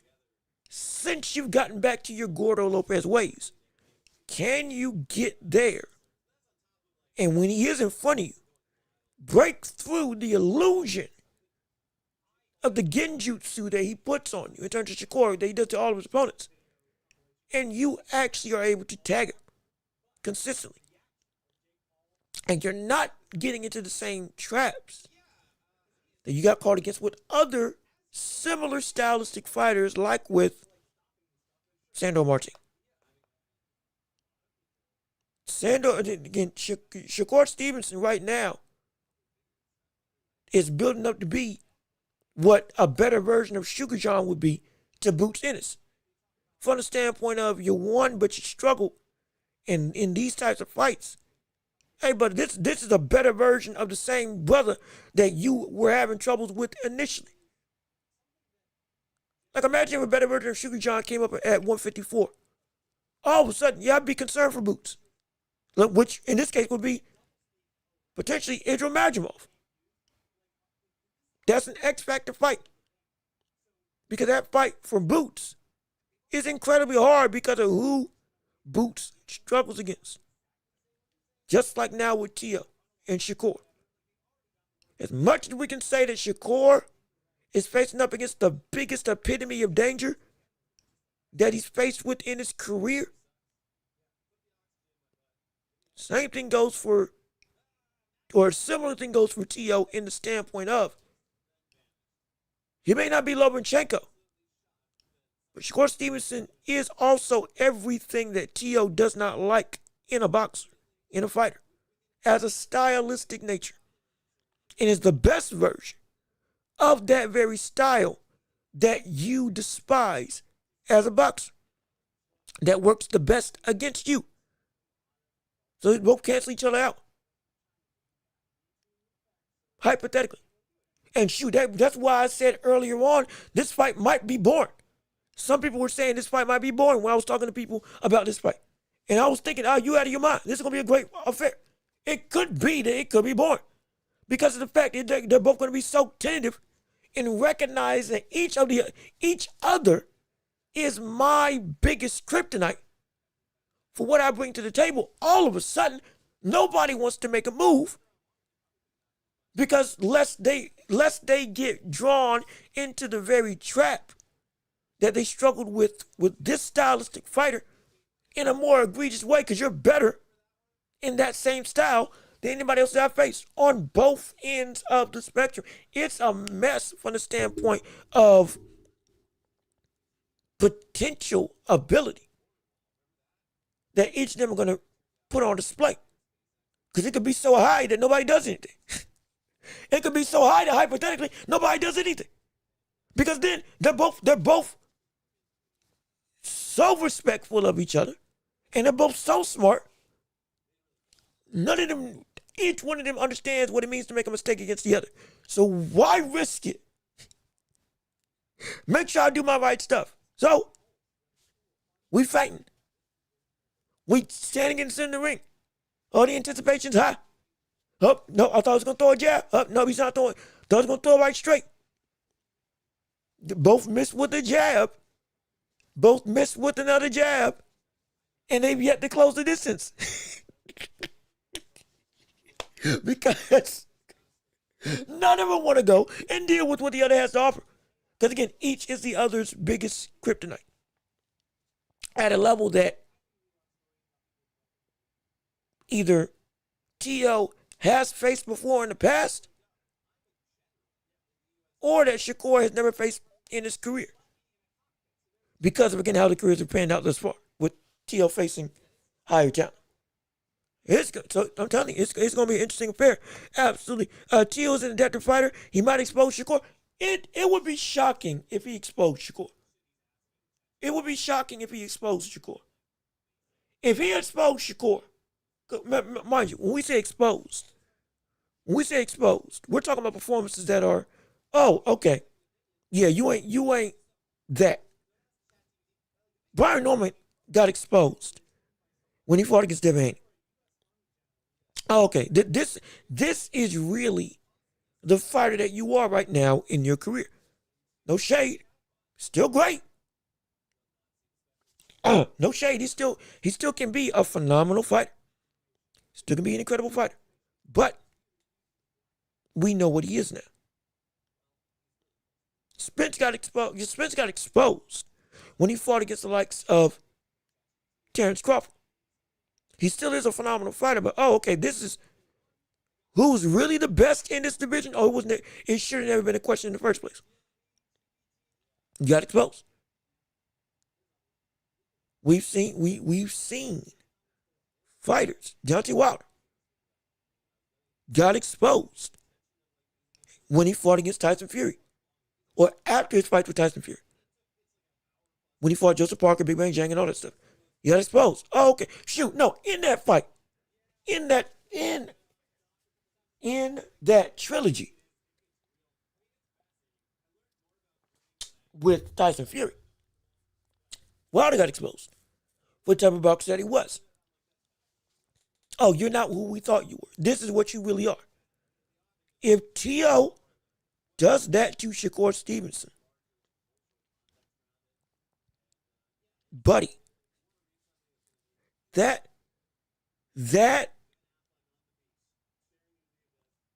will put him on a pedestal of very high acclaim.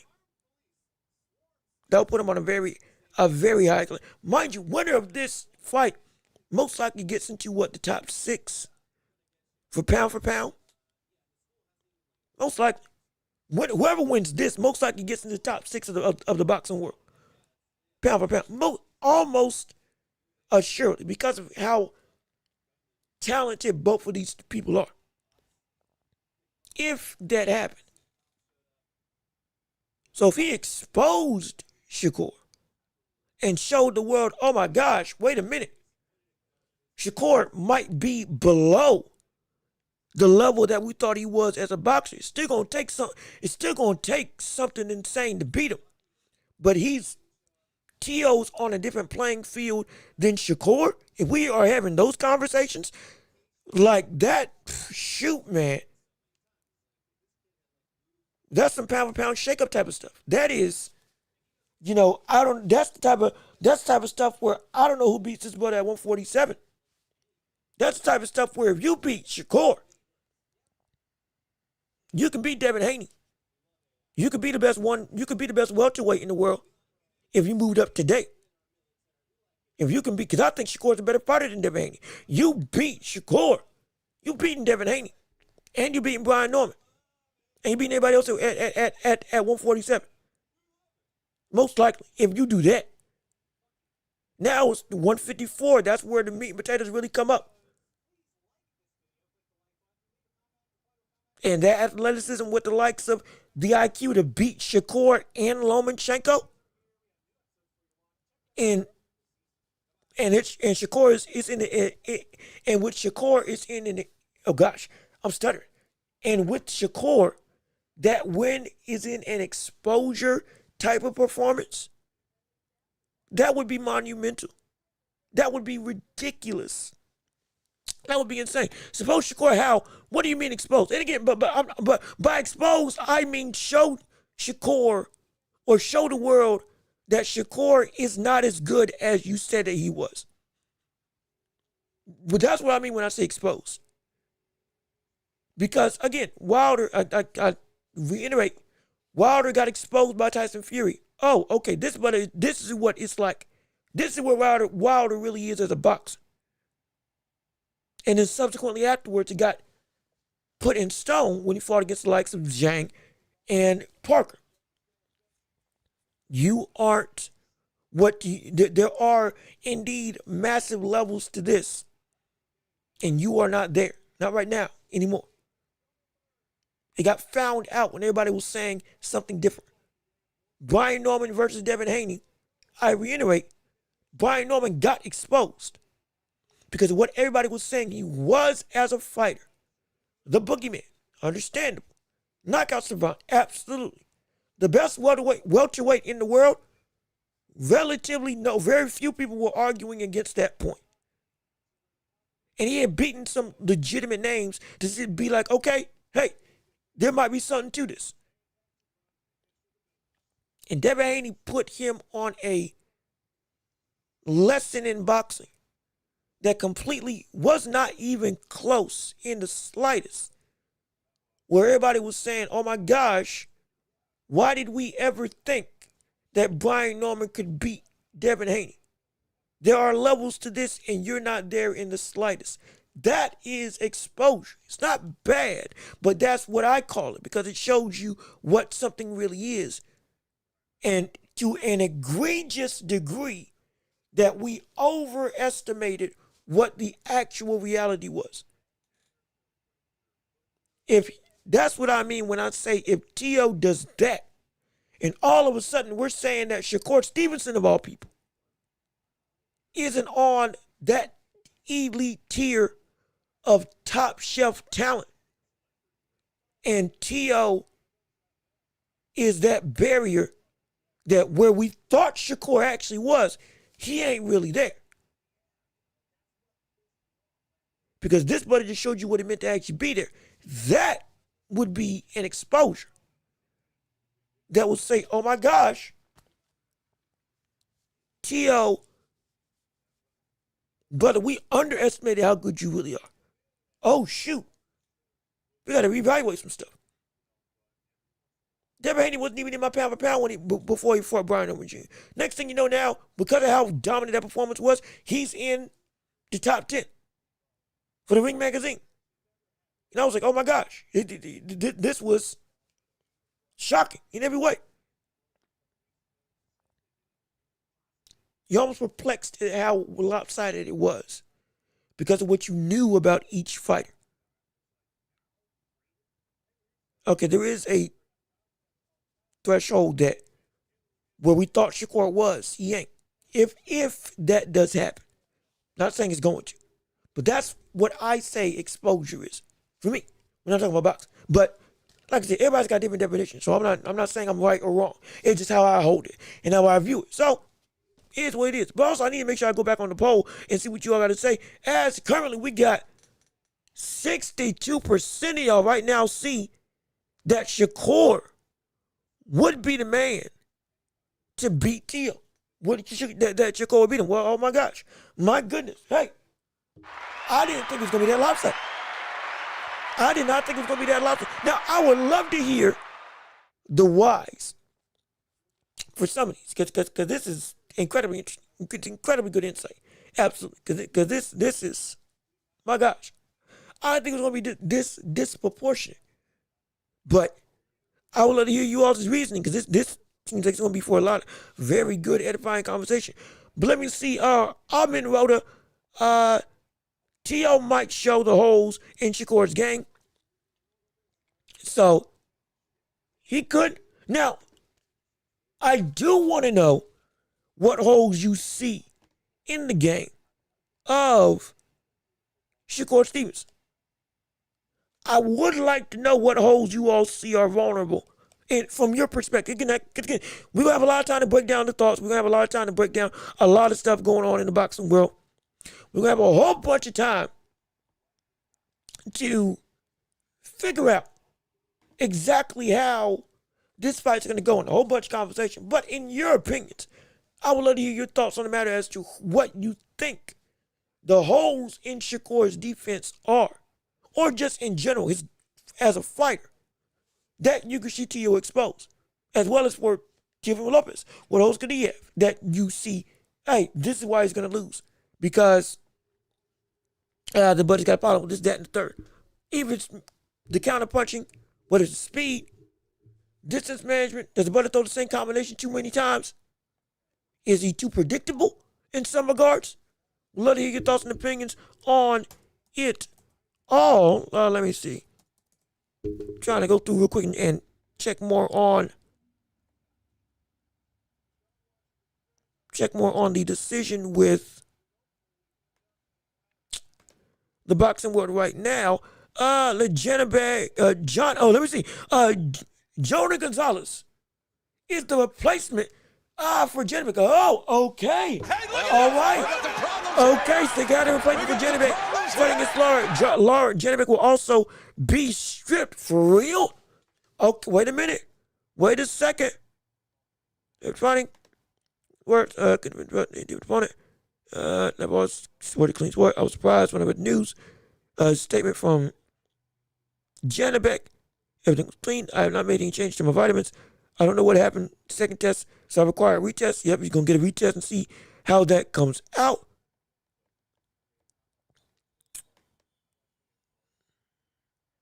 We're trying to validate the change in opponent for Laura right now. If it is Gonzalez, then great. Hey, phenomenal. We'll see how that fight goes, and we'll probably have to make a quick breakdown. Fight is going to go. And again, well, he is 36-4 with 32 KOs. Now, who those 4 losses are, I'm not exactly sure. But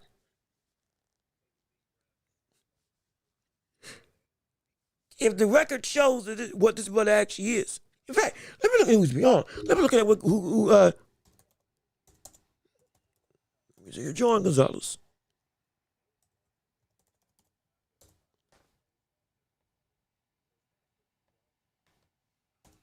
Let me see, Johan Gonzalez.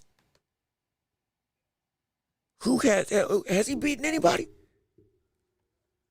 Has he been, not. Yeah. This ain't the best one. He lost to Charlie Navarro. He lost to McNamara. He lost to Jesus Ramos. Okay, he got knocked out by Jesus Ramos, and then got knocked out by Giannis Tellers. I'm sorry, Yoenis Tellers. He did beat Jared Hurd, and I think in Hurd's last fight before he, I believe, retired. I think he retired, or at least it's been so sporadic at which he fights. I thought he had retired, but even still, he did beat Jared Hurd in a split decision. But the rest of the resume ain't that great.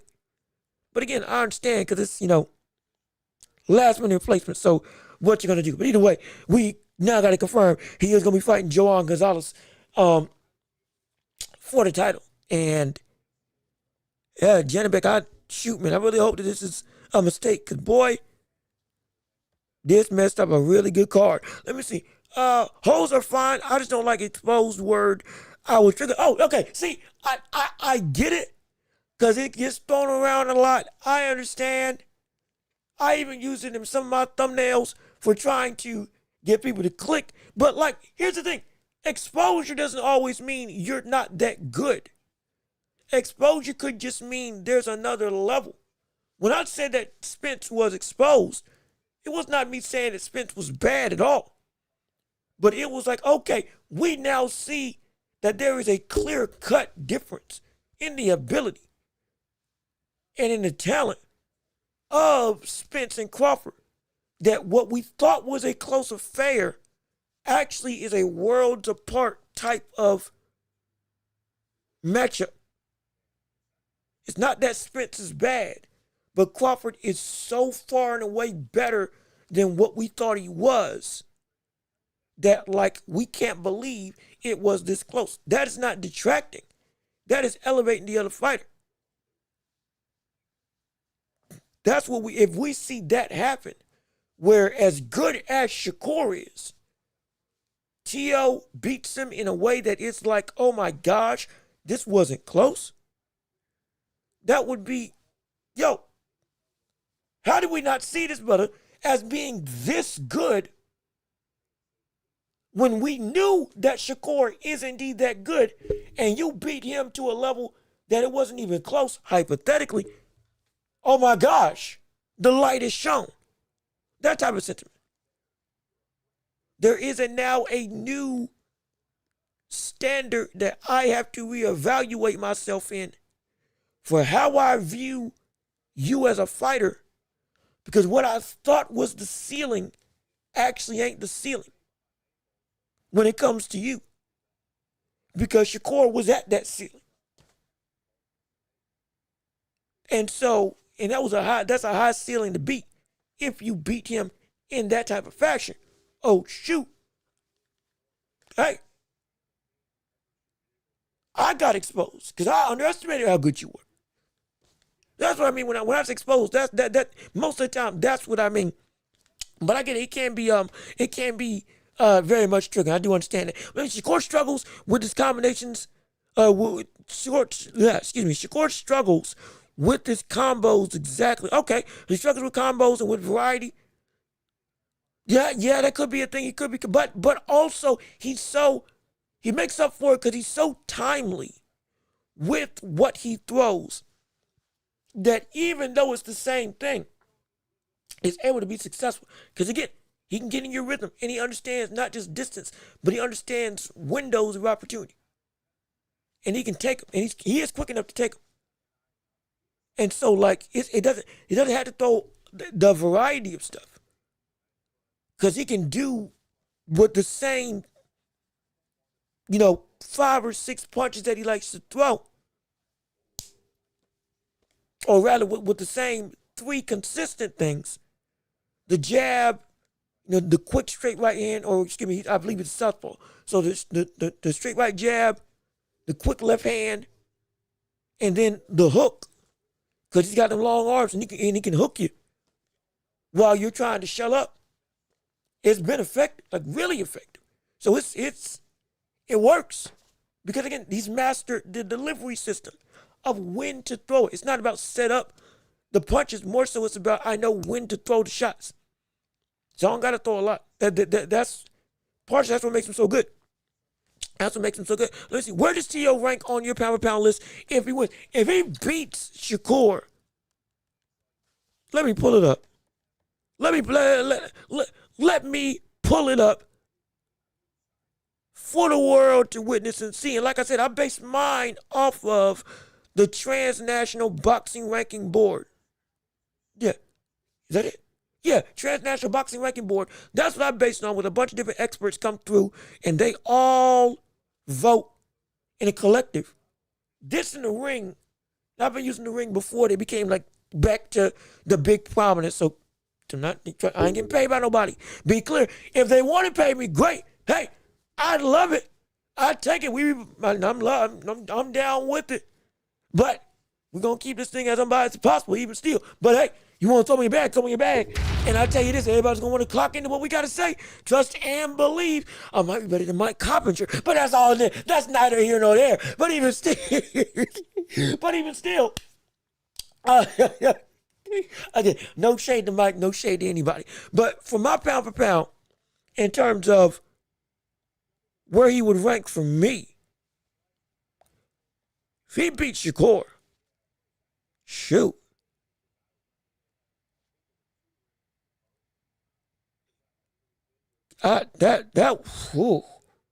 With everything else he already accomplished, he beat Shakur Stevenson to take that belt. Especially if he beats him emphatically, probably. I might have to put it. I might have to put him around that Archibald Nakatani range. I might. I really might. And that's not easy for me to say. That's not easy for me to say at all. Because again, y'all know how I feel about Nakatani. I love that brother to death. And it's the simplistic destruction that is Archibald. You already know how I feel about him. I ain't moved that up for nothing. If he beats him, like I couldn't not say he's around that threshold. I could. And that's at least what? 6 or 7? If for me, he's going above. Because remember, I got Canelo at 8. For me, I got Canelo at 8 right now.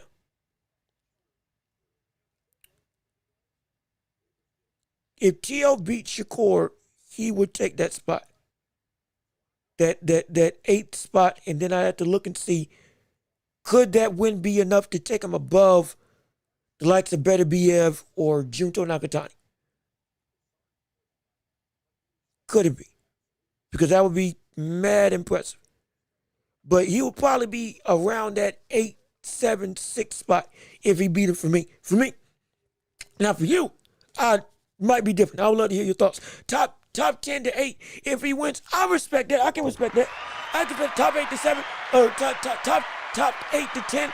If you put him at 7 with the legacy that he already has, okay.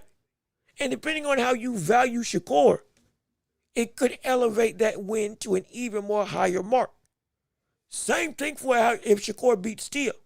Shakur beats Teofimo Lopez at the first weight class at 140. To take it, I believe it would be would it be for a title? I can't remember if it's for a title or not. But even still, depending on how you value Shakur, how you value Teofimo Lopez, with the already known cachet of Shakur Stevenson, that might elevate him even higher. That could elevate him to 7. For some people, that could elevate him to 6. A win against Teofimo Lopez for some. So but roughly around that 8 to 10 spot. That's what the winner, that 8 to 7 range. That's where the winner would be for me on the pound for pound list today, in my opinion. But again, I would love to hear from you all for what you got to say. Let me see. Von Green here, how you doing? Good to see you. Thank you for tuning into the show with us on today. I have Shakur winning, plus I'm definitely getting tickets. Wait a minute now, you going there? Oh, okay. Big money, okay. Excuse me. Let me back up. We got some big spenders in the building. My apologies. My gosh. I didn't realize we had high rollers like that. You go in there. Hey, if you go, honestly, I don't even know where the fight is, but you're already getting tickets. Look, I hope you go. I hope you have an incredible time. I hope we don't get in a situation like with some of the others in the chat. Like whoever has who is it that has a grudge with Virgil Ortiz because you bought tickets and he didn't fight? Because he had to pull out. Was it Al Booker? I think it's one of y'all got a grudge with him. Hopefully that doesn't happen on this card. I believe on January 19th with you and Shakur and Teofimo Lopez. Hopefully nobody has to pull out. And if you go, hey, bring a sign. Turn this into Raw. Turn it into the old-fashioned WWF. Bring a sign with my logo.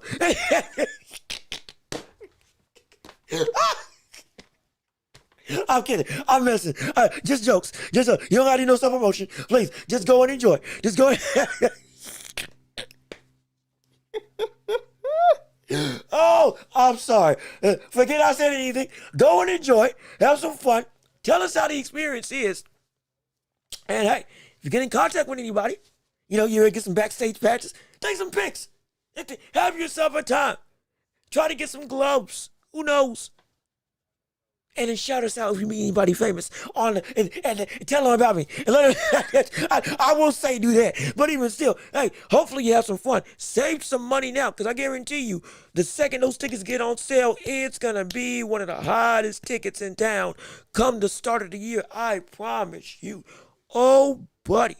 Oh, my gosh. And the resale, especially depending on who else comes into that fight for the card, that's going to be, whoo, that's going to be a lot. Like a lot.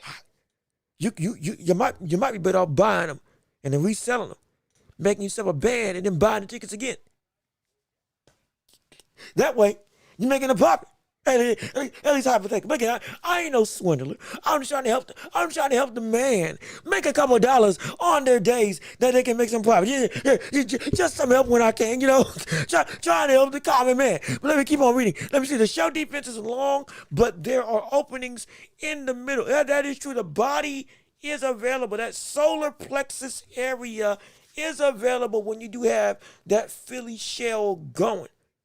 It's hard to attack that when somebody is a master at it, like with Shakur Stevenson. So it's going to be very interesting to see how somebody who has the ability and the hand speed to take advantage of that opening, how he takes advantage of that opening. Because knowing Shakur, he can take what you think is an opening and turn it into a counter opportunity consistently. How does T.O. mitigate playing, counter versus counter to counter to the counter, that type of stuff? It's like I said, it's a layered chess, man. It's 4D chess. Okay? It's 4D chess. Shoot, 5D chess. In fact, there's a chess game. It's like omnidirectional chess. There's a chess game online where you can play chess through space and time. That one move reverts a move that you did 4 moves ago on a different chessboard, on a different plane of time sphere.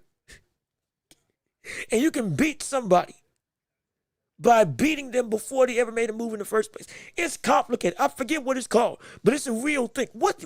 I'm going to look it up. While I'm reading your chess, I'm going to look it up. It sounds confusing, I know. But when I get the actual name of it, it's a real thing. It's a real thing. It is. It genuinely is. But that's what this type of boxing match is. But let me see. No, Joe recently lost to Taylor. Yet we did. He did. We looked up the boxing record, basically moving up from 154.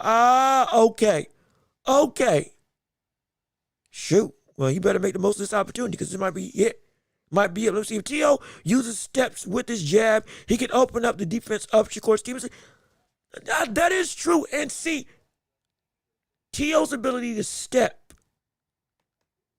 He's got, again, this is what the speed is important. That is a big difference maker. Excuse me, when it comes to this fight. The speed of Teofimo Lopez is incredibly important for the impact of T.O.'s success. Because again, we go back to De Los Santos. That's the one thing that made Shakur really have to take, even though he was injured, which we get. He had to really take some inventory to be hyper-focused on the explosive nature of Santos' ability to close the gap. Now, Santos didn't do the job he needed to be able to cut off the ring. I understand that. But at the same time, we saw the danger that Shakur saw himself in that fight because of not just the power, but the ability to, when I think I'm safe, I'm not. Stepping is a great tool to make that danger even more prevalent. T.O. can do that in that fight. Yeah, we got ourselves some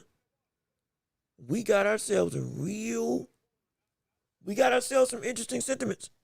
We got ourselves an interesting way of where this fight can go. I'm telling you, I really can. And throwing his shots higher than the shoulder, he will connect clean on Shakur's chin. Yeah, he can. He can. Now, at the same time, the price you pay is going to be a counter in theory with how Shakur normally fights. if you can't land on that flush above the shoulders. And it's tough. Like, it's really tough. You'll be surprised how much a millimeter of lean can change the entire direction of a punch. How it can change the angle of your very guard to make it so that a shot that would have normally landed actually grazes off of your glove. Because now the angle is catching. Like I said, this is why the chess match is so enticing. And crazy enough, both of them use the Philly shell. Both of them use the Philly shell. Both fighters use that Philly shell defense either heavily or as an integral part of their game. More so, T.O. uses it as an integral part, but not the main thing. But he can use it. He can use it well. And in Shakur, that is his defense. That's his bread and butter. He can go to the high guard, but he normally goes Philly shell off the ropes or Philly shell as he's in the midst of the pocket. Slip, roll, not even slip. Catch, roll, block, counter, and then move on. That's what he does. But let me see. Trying to make sure I can catch as much as I can. Kerr is currently pound number 8 on the ring, so he would go lower if he wins. T.O. enters top 10 if he would. No, hold on. Wait a minute. Hold on. Wait a minute. Wait a second. Shakur's currently 8th pound in the world by the ring. He would go lower if he wins. T.O. enters top 10 if he wins. The T.O. sentiment, if he's not in the top 10, that makes sense. But wait, how does Shakur drop if he wins against Teofimo Lopez?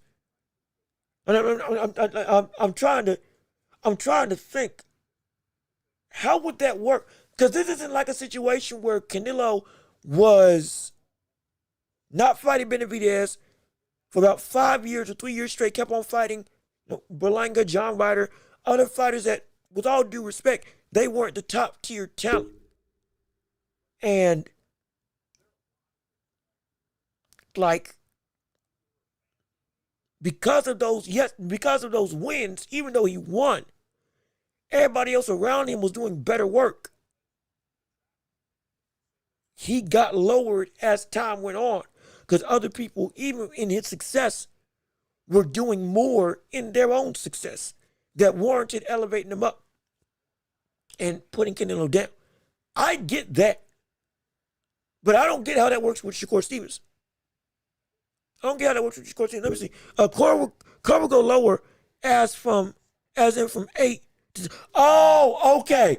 I get what you're saying. Okay, you're saying lower in number, higher in rank. So he would be 7, 6, 5th in the world. Okay. That I get what you're. Now I get what you're saying. See, the verbiage just threw me off a little bit because normally when we say lower, I'm thinking, okay, it's going to be. The number gets bigger. He goes from 6 to 8 in the world, 8 to 10th in the world, 10th to 13th in the world. That was what I was thinking. And so, but you're saying lower, he gets elevated up. I understand. Okay, so we're on the same page. We're on the same page here. I get that. I completely understand. That makes sense to me. Now, just had to work through it. But I get you. Sugar Leonard destroyed the Philly shell against Mayweather's fighter. You're right. Now, again, Roger Mayweather, great fighter. His son became an even better fighter. Sugar Ray Leonard. Now, do I think Leonard would have beaten Mayweather? His dad and him? Yes, I do. I think all 4 kings beat Floyd Mayweather. That's not me. That's not a slight at Floyd. It's not a slight at Floyd at all. Be clear. It's not a slight at Floyd at all. But there are ways to beat it. Absolutely. It's insanely difficult for people that know how to use the Philly shell. It's not a perfect defense, but it is perfect for those who know how to use it. Napoleon Loche went, 100? What was it? He went, Oh, I'm trying to scratch the back of my head. It was like 120 and like 3 in his entire career. Smoking like 6 packs while he was training. And then going out and fighting literally almost every other day. Became champion. Went overseas, I believe, he went to one of the Asian markets and took a belt from the champ in a sublime display. You can find it on YouTube right now. But him, James Toney, Pernell Whitaker, there's a couple others. I'm just rattling off the biggest of names. Bernard Hopkins, can't forget Bernard Hopkins as a incredible, again, phenomenal boxer, but also defensively he was incredible as well. A genius. Like, it's not a perfect defense, but it's perfect for those who know what to do. It's hard to master, but if you master it, it is something to behold as an ability. So we can to destroy it and to be able to fight out of it. Yeah. That ain't easy. Now, Teofimo Lopez is not Sugar Ray Leonard. Be clear on that. He's not Sugar Ray Leonard or any of those 4 kings. Barely anybody is. Again, that's not a slight. Really, almost nobody is. Almost nobody is. But against Shakur, there is a real opportunity he can beat him. He really is. Yeah, truly, there is. Let me see. Maybe T.O. should train with Leonard to help him solve the shell. I don't think, now, this late in the game, I wouldn't want him to change. If he tried to train with Sugar Ray Leonard, I don't think it would work for what T.O. is as a body type and as a fighter as a whole. I don't think so. And right now, again, in terms of getting tips for what he did to beat it, yes. But straight up working with them whole time, I don't know if that would be advantageous. That's me. But I will say, it doesn't make sense to me why more fighters don't go to that well of asking the greats how to beat other people. Like, take for example, again, we're a little bit off topic. We're a little off topic, like I said before, and we still got to make sure we talk about the likes of, Isak Cruz and we might just talk about that on Thursday instead of today, because today is more so T.O., Shakur, fight talk and reaction, all that stuff, and whatnot. But even still, and I just got to make sure I cover the other stuff going on in boxing real quick. But I digress. Even still. Let me see. That's what I meant in terms of tips to help him solve the show. Yeah. Okay. Yeah. So in that regard, yeah, absolutely. And this is again off-topic conversation.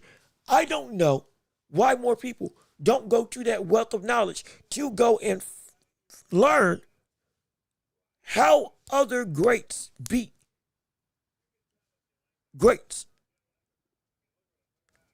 Because there are a lot of people that could learn and help from Sugar Ray Leonard and his style of boxing.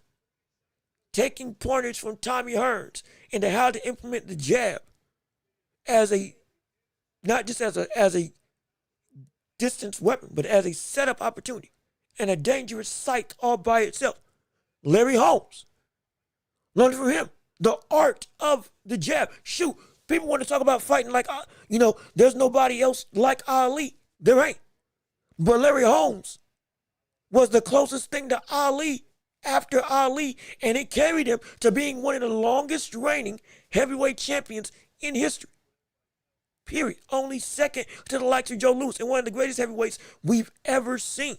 With arguably the greatest jab we've had, not just in the heavyweight division, but in all of boxing. This man was competing for championships at 43 years old. He beat Ray Mercer after getting knocked out by Mike Tyson. was still cleaning house in the heavyweight world well into the 90s. This isn't or well into the late 80s to 90s. This is not normal. And you can learn something from him. Richard Torres is a short fighter who's an Olympian.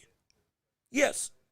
But I don't know why he's not getting tips and pointers from some of the other shorter greats of the time who have fought to operate at a higher capacity. Roberto Duran could help him out fighting against taller fighters. Mike Tyson could help him out in terms of how to fight against taller fighters. Shoot. David Tua, just from the standpoint of how to land power, with him being such a stocky guy, and offensively how to really lay lumber when you're able to get somebody on the inside and be relentless. Ain't gonna help you a bunch defensively, but offensively, how to be a destructive force, he can help you with it. These undersized heavyweights in the world of giants, what can you do? Man, seems like it's a perfect blend of why wouldn't I go to XYZ, learn from him, implement that stuff into what I do. Where is that? The only people that I see actually getting training stuff from is Roy Jones Jr. And that's the only buddy that I would say you shouldn't get trained by him because you can't fight like him in the slightest. What he would teach you, you could not do. That is a true specialist type of trainer, yet everybody's only going to him to help him out. Or the majority of fighters go to him to help him out. And again, he's open to working with him. I get it, absolutely. But like, you know, heavyweights and other heavyweights, cruiserweights, light heavyweights, you know, could go to Evander Holyfield. Hey, teach me about what you did in the ring and how you were able to be such a relentless warrior. Blending defense and offense, using footwork and off-tempo combination punching. How you got your combinations off? What was that you were looking for? How did you keep your stamina up? How did you sap the stamina of your opponent? When you were on the inside, what did you do? When you were trying to work from a distance, how did you operate? Those types of things. They can teach you a wealth of knowledge. And again, sadly, they're passing away quicker than they're dropping off information. Not because they're not willing to give it, but in part, people ain't asking. In part, people are not asking. Which is a shame. It's a shame. Again, Ricky Hatton just died. George Foreman died this year. Or last year. Rest in peace to Big George and Ricky Hatton. But like both of them could bring wealth of knowledge to the table. George Foreman especially. Being able to understand the art of the cross guard and the art of power as a whole. How you go about fighting to control people physically. Like, there's so much he could have offered. And I don't doubt that he did offer it. But like, I'm surprised that more people, again, it's a little bit of a tangent, but I'm surprised more boxers don't go to that wealth of knowledge more often. Yes, Roberto Duran helps people at times.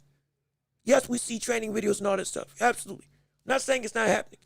I'm saying the consistency is something that, like, I don't get why it's not happening more. NBA, every sport, it's the same thing. Same issue. NFL, I'm seeing more people learn from the NFL past greats than I am from any other sport. NBA, Kareem's still living. Ain't nobody going to him to help to learn the art of the post and skyhook. Hakeem Olajuwon, everybody's working with him to train. Great, phenomenal, loved it. But then others, it's just like,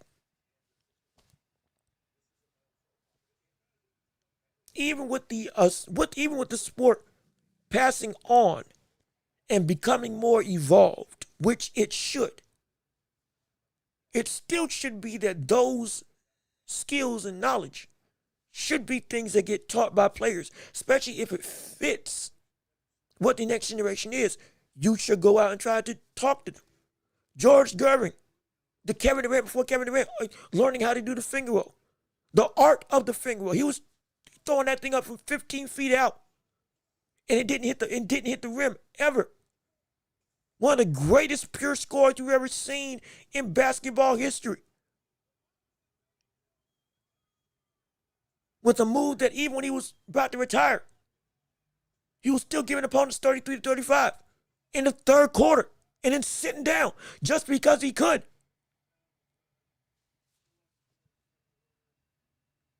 This type of stuff, we don't want to get lost to time. The peekaboo style got lost to time. Why? Because people were saying it's not effective today. Yes, it is still effective today.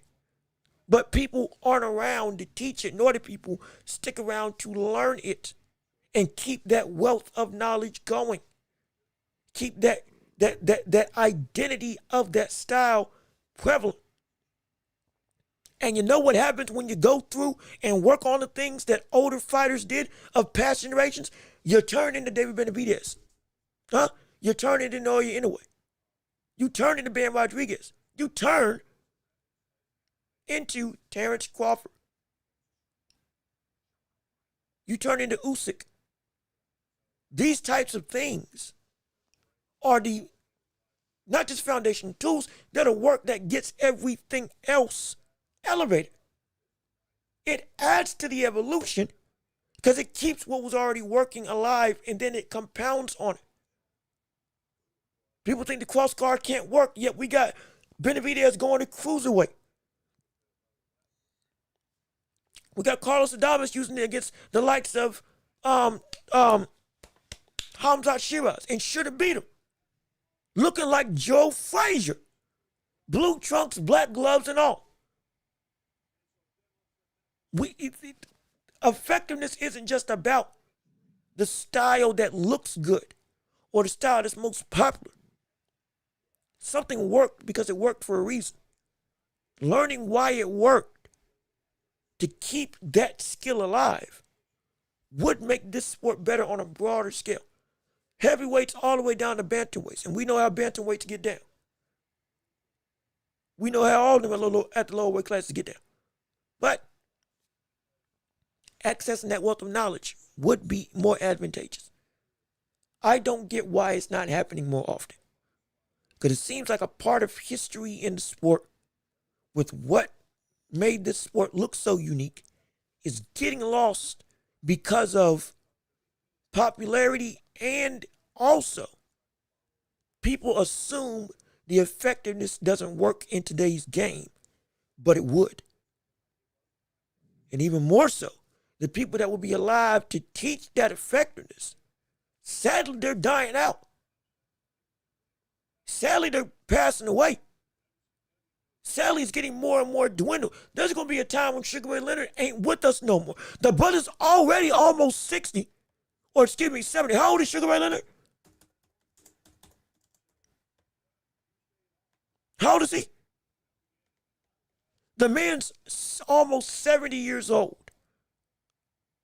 He doesn't look it at all. I thought he was 50 for the past 20 years, but he's almost 70 years old. Marvin Hagler died a couple of years ago. Who was considered the greatest switch hitter in boxing history? And him to teach that style, no more. Tommy Hearns, about 65, 67. Might be older, might be 70. About the same age as Sugar Ray Leonard. I don't want him to pass away at all. But I also understand all these greats are all around at the same time. But do you understand that Roberto Duran could potentially pass away while this show's going on? I don't want it to happen. I'm not trying to speak it into existence. I'm giving you the reality. These legends and what they were as fighters and their knowledge are not going to be here forever. And people are not being as attuned to trying to learn from them to make themselves better in the swaths that I think that they should be trying to go and access the abilities of what made these people great. Not saying that the training today isn't good. It is. But I'm also not going to act like that what they brought to the table would not still be effective. Because every time we see somebody fight like an old school type of bygone era, all of a sudden they're cleaning the house. They're running shop. They're destroying everybody. Or they get to the elite level quick. They make a splash.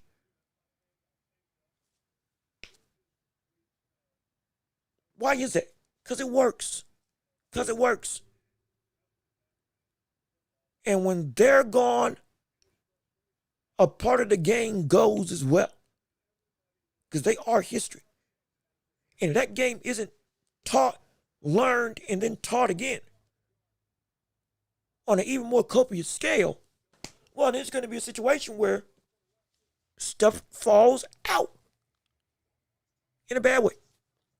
And I don't, for the betterment of the sport, I don't want that to happen. For me, I don't want it to happen. But again, just minor rant. I do apologize. But just something that had to get off my chest in some way, shape, or form. Let me see. Teal said he will put a pace on Shakur and finish him. Well, yeah, he did. In fact, I think I might have that clip of him talking about how he's going to go and stop the likes of Shakur Stevenson. And again, we will be going through and talking more about this on Thursday as well. So again, get excited because it's going to be a phenomenal time. I'm trying to, can I pull up the clip here? Or do I got to say? Oh, I think I got to say. Hold on, let me pull it up and get excited. While I'm looking for it, I'll still make sure I read you all's chats and see what y'all got to say. Let me see. Teo could become undisputed at 140 as well. If he beats Shakur, I would say yes. If he beats Shakur, again, he beats Shakur Stevenson. I don't know who beats him at 140. I don't. Antoine Wilson might have a shot, but no, I don't think he beats Teo. I don't think anybody at 140. If either of these guys beat each other, the next division is theirs for the taking. Period. In my opinion, it's there for the taking. It's there for the taking. It's right there for the taking. If Teo beats him, yeah, he takes the division. In my opinion, he's well and good on his way to becoming undisputed. Without any real blockade being able to stop him. Because ain't nobody at that division is better than Shakur Stevenson, with all due respect. Same thing with Shakur. Shakur beats Teo. It's hard for me to say that he doesn't go and not just clean house at 135 if he goes back down, but then moving up, still is going to be his dominant. Hard for me to say. It's hard for me to say that. It'll be hard for me to say. And then anyway, he does take a lot of things from the greats. He does. Again, we see it. When it happens, we see the litmus test of success always get passed. When it doesn't, it's like it's just lost to time. Because the people that taught George Foreman are gone, sadly. And George Foreman himself is gone, sadly. So the art of his understanding of the cross guard and offensive destruction is indeed gone, sadly. Unless he taught it to somebody else and they're still teaching. And right now, ain't many people fighting like George Foreman. Both because they can't, but also even the vestiges of those things, it's not as apparent. And it would fit, crazy enough, a lot of heavyweights today. Crazy enough. Like, and I would love, full disclaimer, somebody like Moses Talma, I would love him to pair up with the likes of Evander Holyfield. Because he got the speed, got the similar height. He's got the power that's like, oh my gosh, okay, he can run through the division a lot. And in the land of giants, not saying that he ain't big, but like an uber effective tool. Uber effective skill set. That can make it be even more of a problem in today's heavyweight world. Because he's already faster. He's already just as strong as some of the best punchers out there. And now you add that level of footwork, brother, you'll be unstoppable. That's what I would love to see. I would love to see that from Moses Talma. But it's like, will he go take that? Will he go reach out like that? Will his team reach out like that? I hope so. Because it'll make him better in the long run. But man, shoot. Probably won't happen. Also, Mr. Miyagi, thank you for the $10 super chat. Oh my gosh, we got paid. Appreciate it. And we've reached one of the 10. We got one chat goal. We're trying to get 10 super chats on the day. Trying to see if we can get 10 people to give every show. I think it's going to be probably a goal, just as a thing that we can do. But hey, we appreciate you giving and donating any amount we're due. Like I said, we ain't said no strict thing. We just appreciate you giving. If you think that this show is worthwhile, let me see what you got to say on today. Thank you for the $10 again. Jean-Luc, salute to you. Salute to you as well. A fighter needs to have fast hand combinations, power and explosiveness to beat Shakur's guard. But I don't know if Teo is that guy. He hasn't really been combination punching the last 3 fights. Well, that is true. But also, the opponents that he's faced, that wasn't the way to beat him. If you get what I'm saying. Since he's transitioned into this realm of I'm back to my full-blown, prime form, he's been more judicial and deliberate with how he goes about fighting each guy. Again, early TO, knockout artist, knockout savant, going through, catch, counter, walk him down, hook, the counter hook was devastating. The straight right was phenomenal, destructive. Then he had that, again, up and down phase where he was great, then he wasn't, then great, then he wasn't, all that stuff. Now that he's back to the prime form, he's using what is more applicable. And he'll still use those combinations. He will. But he builds up. He builds up to where, okay, I got you where I want you. Now I can throw these combos and not have to worry about anything. Because I know what you're going to do now. You won't just start out like that. Now, against Shakur, he probably won't throw combinations again. He'll probably go and be more judicial. Even more so. Because throwing counters against Shakur, throwing combinations against Shakur is, for Shakur, a dream. Because it's a counterpuncher extraordinaire. Though he may think he can take the power, you still don't want to lose on points because you're getting pieced up trying to throw 3 shots, but you're getting caught clean with big stuff that the judges are seeing as more valuable. It would probably be that T.O. builds up to the combinations that we saw in a somewhat similar vein from Williams Zepeda. But he would have to mitigate a portion of T.O.'s offense before he goes into that mode. Because if he doesn't, it's going to be jab to the body, stay safe, stay stationary. Both of them are going to be standing in front of each other, trying to feint, jab downstairs, jab upstairs, see who can catch who. Point scoring. And then probably rounds like 5, okay, you'll see somebody make a move. Either T.O. walks him down or Shakur obliges fighting on the inside. Now we get the more intricate, okay, boom, boom. Now we're throwing 2-3 shots, catch, up, boom, hook, we're rolling under, at each other's chest, uppercut, but it misses. Going through, take a slight step back, jab 1-2 combination, and do that type of stuff. That's what I could see it be. And then we see the combination that T.O. go through. But he's not going to throw them against somebody as great of a counterer as Shakur. If you want to be honest, the biggest way one of the biggest things that can work with Shakur is naked shots. More specifically, the naked right hand.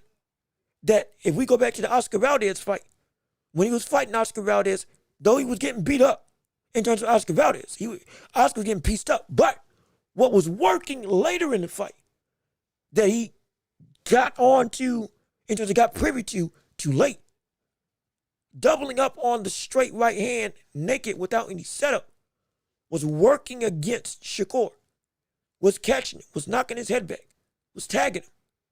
It was effective. It was actually gaining momentum in some of those rounds.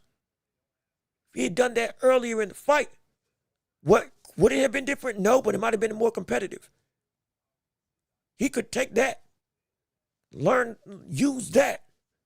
Because he already likes to double up with the straight right hand towards Teo. And use it to his advantage. And then when that works, okay, now I got one mode. Or I got one frame of attack effective. Now I can go open up with the other stuff. Now he's expecting this. And even with a great defensive fighter, anybody can be trained to expect something to happen.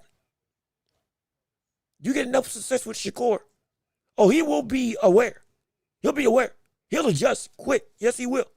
But with as well versed in totality of offensive effectiveness as Teo is, that one shift and change, that one honed in focused on one form of attack could be all that Teo needs to be able to say, okay, yeah, now I can work like I want to work. Because regardless of what else I do, you are going to be looking out for this one thing more than other things. And so because of that, I know how to set you up.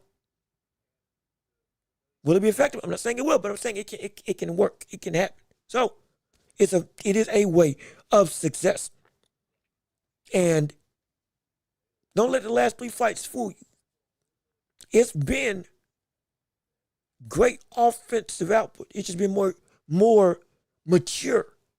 Forget what I'm saying.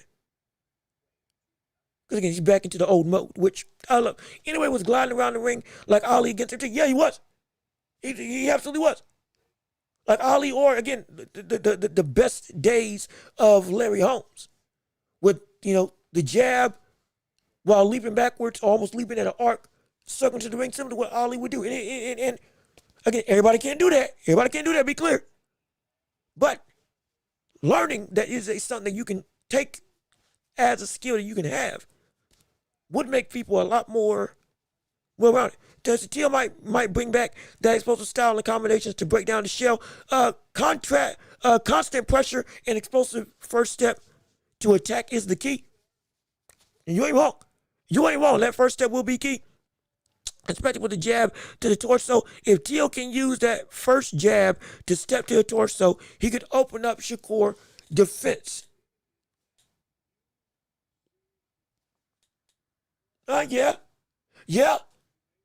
Yeah, he could. But the question on Shakur's side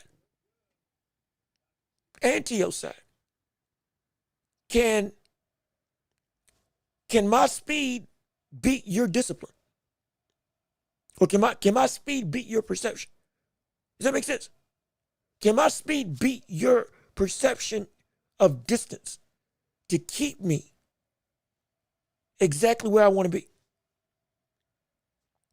If his first step with that jab downstairs is quick enough to consistently be able to land, just land, they don't even got to land clean, just land and touch on Shakur, all of a sudden that shows that the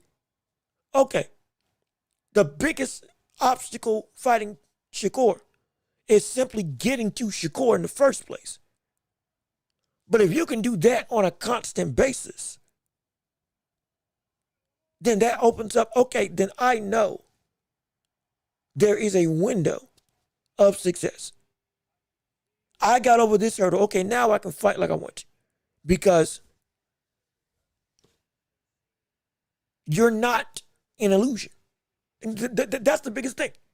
What is going to beat the illusion of you can't touch me? That's it. That's it. What's the illusion that you can't touch me?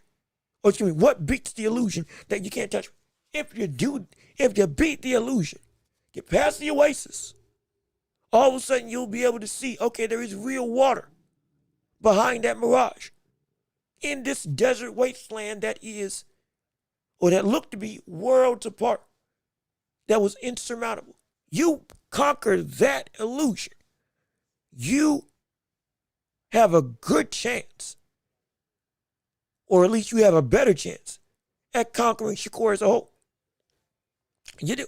You absolutely do. Let me see. Johnny Blaze never want to hear the name Janibek again. When it comes to Janibek, like I said, he popped. He's getting stripped. He isn't getting the fight anymore. All that's absolutely well and good. He's sending back, I believe, a B sample. He's sending back another test. So we're going to see what that turns out to be. We're going to see what happens there. Because remember, last time, Subriel Matias, same situation. Butter popped dirty. All of a sudden, came back. Okay, this was actually wrong. But it was clean.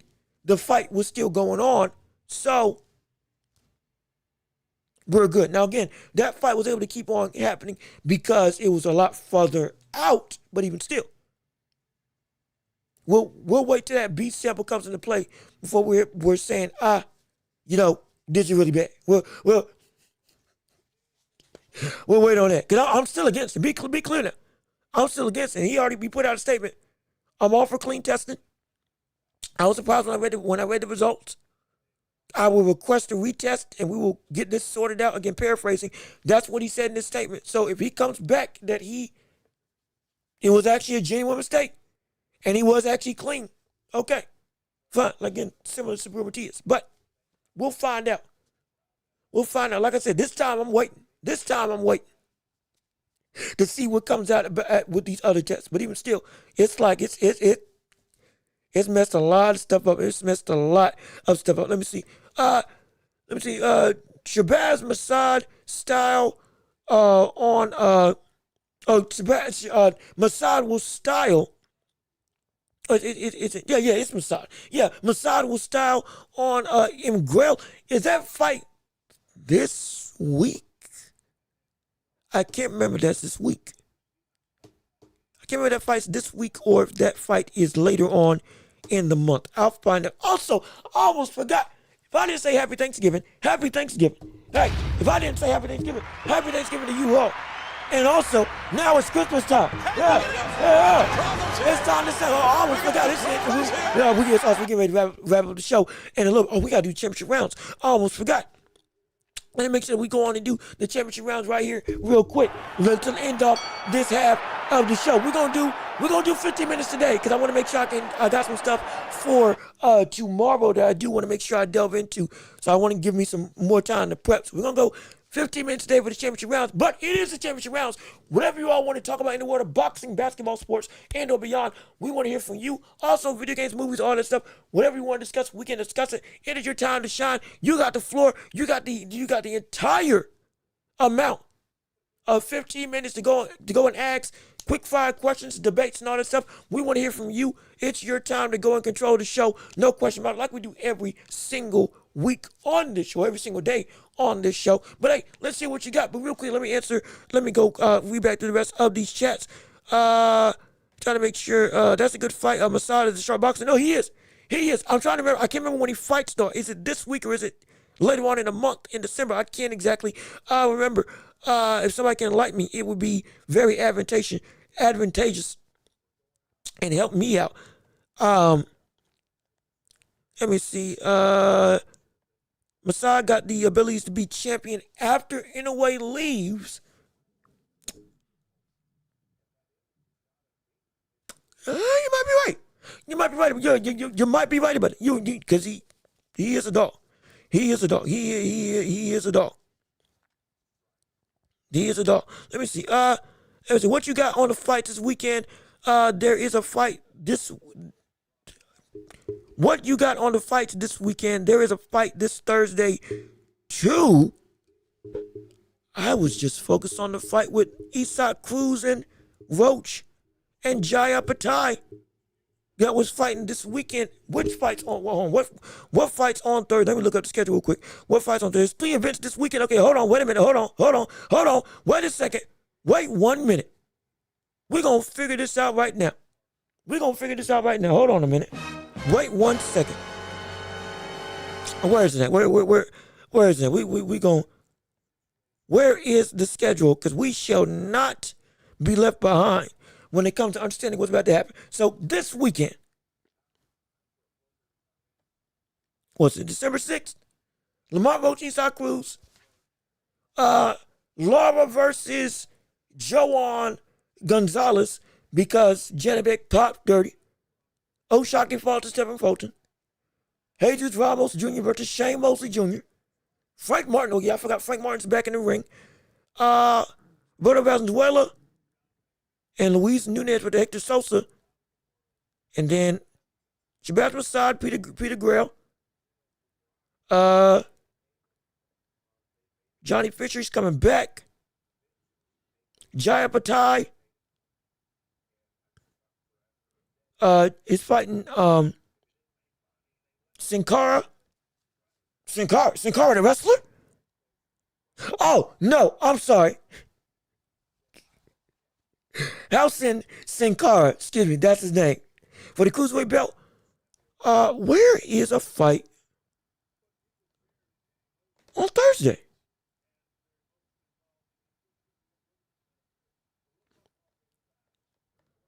I don't see any fights Thursday going on. Everything's December 6th. That's at least I'm finding. And I'm looking at ESPN's direct website. I don't see any fights for Thursday that's going on.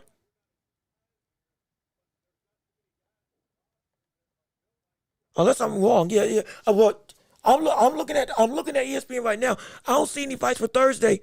The only fights I see are the Mossad fight, the Jaya Patai fight, and the entirety of the Isaac Cruz card versus Lamont Roach. So, unless something got added, I didn't know. I cannot find it. But in terms of the fights that are happening, good gosh, let me get something. Hold on. Let me make sure that I'm hydrated. In terms of the fights for this weekend, now I definitely got Lara winning. Gonzalez is not beating him. Yeah, he's got 34 knockouts, or 34 wins, 31 knockouts. He can punch, don't get me wrong. But that level of competition, it ain't there. It ain't there. He's going to get outclassed, outboxed, and completely outdone in every capacity. I'm so serious. I am so serious. It's not even going to be close. But even still, in terms of Isaac Cruz and Lamont, you going to have to come back here tomorrow or Thursday. Yeah, I'm going to hold that up. Yeah. We're going to hold that up. We're going to give y'all no answer. We're going to give y'all no answer up until Thursday to see what's going on. I'm kidding. I'm messing. I'm kidding. It's going to be, at this point in time, I'm going to say that Lamont Roach beats Isaac Cruz for that fight. I'm saying Lamont Roach beats Isaac Cruz. But, boy. Every time I think about it, the more I'm starting to think Isaac really got a chance to put this brother down. Every time I think about it, the more I see, the more I'm thinking Isaac's really got a chance to put him down. I'm so serious. But Lamont being the, again, what we hope is better than what we expect. From the standpoint of the talent that he is, continues to be on display. And that fight with Tank ain't a fluke. Then yeah, he wins. Yeah, he does. But I am interested to see how he takes the relentless pressure of Isaac Cruz. That's going to be an interesting fight that I can't wait to see. And I think there's another fight that I did want to touch on real quick. It was, O'Shaquie Foster versus Fulton. I got Fulton winning. I got Fulton winning and beating O'Shaquie Foster bad. I got him winning and beating him bad. I'm not saying it's gonna be by knockout, but I got him beating him bad, like outclassing levels of complete domination. That's me. That's what I got on that card. And so, but again, we'll talk about it more Thursday because we're gonna have a lot to discuss. Trust and believe. We're gonna have a lot to discuss on that with a lot more time. Absolutely. Let me see. Nice Strong versus Zerate. Oh, that's that light flyweight. Oh, that's it. If that's the fight that's happening on Thursday, I did not know. I did not know. I was not privy to that fight was going down. So, hey, credit to him. Haney is disrespecting Sky Nicholson. Well,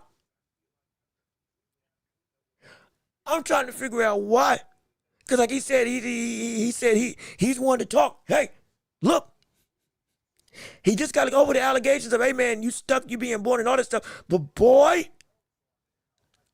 what? You saying Sky Nicholson's boring?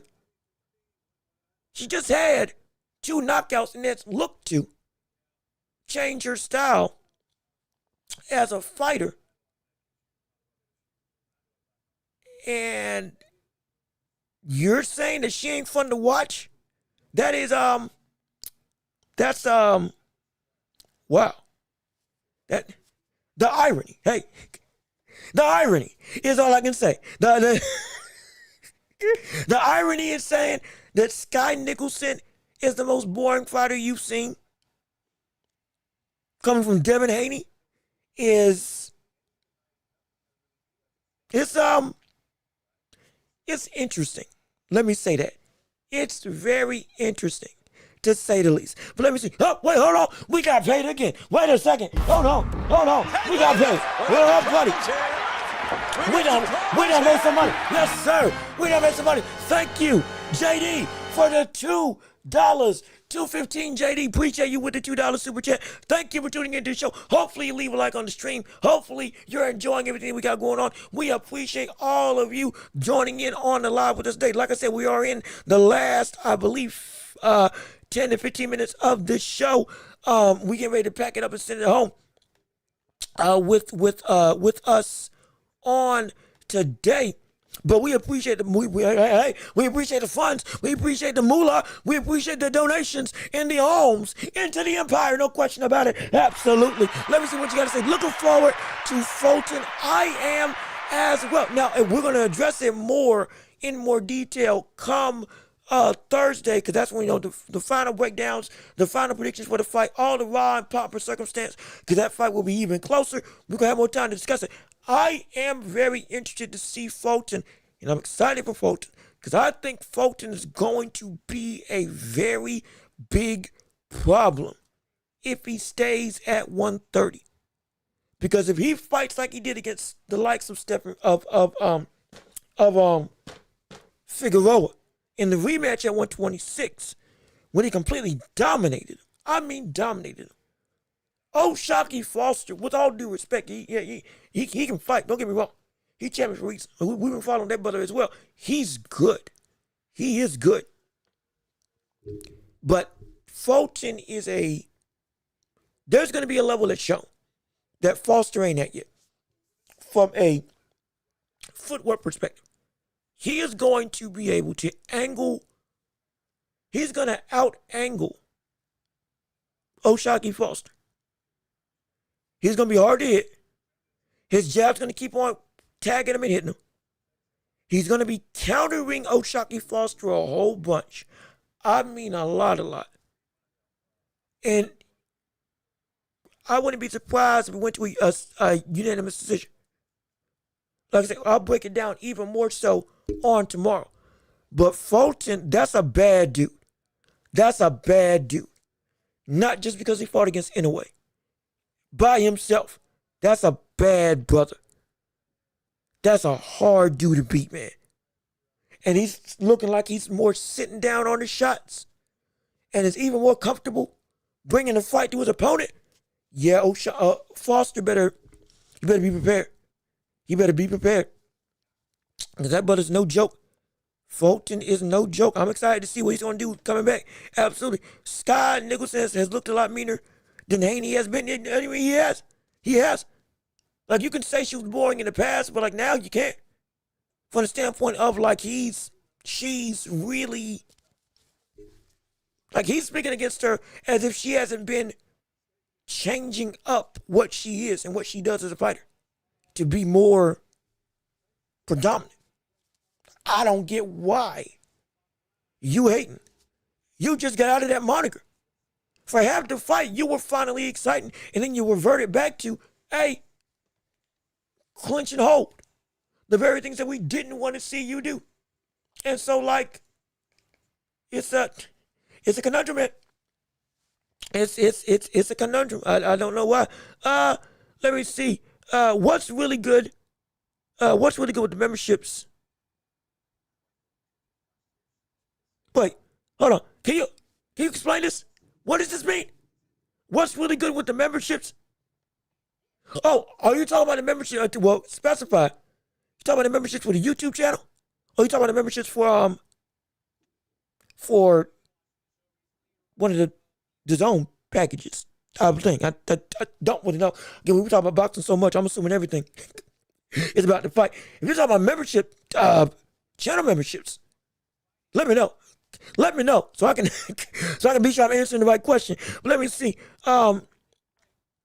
Fulton versus Shock, 50-50 fight for me. I'm just hoping Cool Boy wins because he's a Philly Bull. Yeah, no, like I said, it's sick for me. It's 60-40. I think Fulton is a better fighter as a whole than Foster, and I think that Foster's gonna have a terrible time dealing with Fulton. This version of Fulton, who fought against Figueroa, I truly do. But like, I'm not saying Foster isn't going to be something legitimate. He gonna bring his A game. They've been talking a whole lot of talk, whole lot of smack. They've been in each other's faces, being like, "You think you all that? You ain't." I'm down for the animosity, but I think he's stepping into something it's a different level. It is a different level in my opinion. But let me keep on reading. Trying to make sure. She hurting people. And Eddie loves it. Yeah, no, Eddie has been pushing her a lot more when it comes to Scott Nicholson, and she is his fighter. So like I get that. I need a promotion, but like this, she keeps putting on performances that are great like this. Hey, phenomenal. She gonna get the follow. Let me see. Oh, okay. So you ever seen channel memberships? Okay. So like I said, we just got monetized. I just learned about super chats. Just got through with the super gifts and all that stuff. I understand all that. Memberships. I'm trying to put out a plan to see what tiers we gonna have for membership before I turn them on. Cause I don't want y'all paying for stuff and then, oh my gosh, well, you ain't getting nothing out of it except for an emblem and maybe, an emblem and some stickers. We want to give you some good stuff. If we can, I just got to figure out what that good stuff is gonna be. So I'm trying to make some time to be more deliberate with these membership tiers. What I do, what I give. If we do make extra shows, as one of the things say on the membership tiers, when that show would be, what that show's gonna be on, and what it's gonna be about, and how we walk through that. So like we're gonna figure it out. I'm gonna turn them on. Hey, look, I'm trying to make some money. I love doing this for you all first and foremost, but I'm trying to make some dough. Be clear on that. Hey now. So we gonna make it work. We gonna make it work. I guarantee you. We're trying to make sure I can give you all the biggest bang for your buck with what I can do right now. So, cause I want to make it. Like I said, we're trying to make it so that you all want to do this. You get what I'm saying? Because of course, everybody wants to get paid. But if we make the consumer happy, guess what? The money's gonna come. With legacy comes the money. With loyalty comes the want to give. With satisfaction, that's where the fandom really grows. So I just got to make sure I do that right for y'all. So we're gonna turn them on. Just let me make sure I can position this the best way possible, and then boom, we'll open it up for you. Cause if your pocket's burning, hey, I'll feel you. Oh, I'll take it all. I'll take everything you give me. But you give all your money. Yeah, no question about it. I'll take it, no question. But gotta make sure it's worth it. Gotta make sure I'm doing it right so it's worth your while. Absolutely. But let me keep on reading as we're getting ready to end it. We ain't going 3 hours. We gotta make sure we don't go hit 3 hour mark for today's show so I can give some more time to prepare for Thursday. And I can also cut some stuff up from this episode and other episodes as well. But let me see. I never understood how Fulton had such a low KO rate, because the way he hit Leo and Brandon in them fights has always made their head snap like crazy. No, like Fulton has sting. He doesn't have pop. The punches, they'll sting. They'll have an effect, but it's not guaranteed that they'll put you down. But it will indeed deter not just offensive firepower coming at them, but it will put them in positions to be able to land more. It's enough sting that you can follow up because you're reeling from the attack, but it's not enough sting that it's gonna put you down or rock you consistently. So it's a sting that opens up more stings to be able to happen, but it's not a sting that's gonna put you down on the ground. So I think that's, from me watching them fight, that's what I've gathered. But like when he fought the Brandon Figueroa fight, and even in the Leo fight, he went through and he let his hands go. And when he knocked Brandon's head back, guess what? He was able to land more shots because he got that hand speed.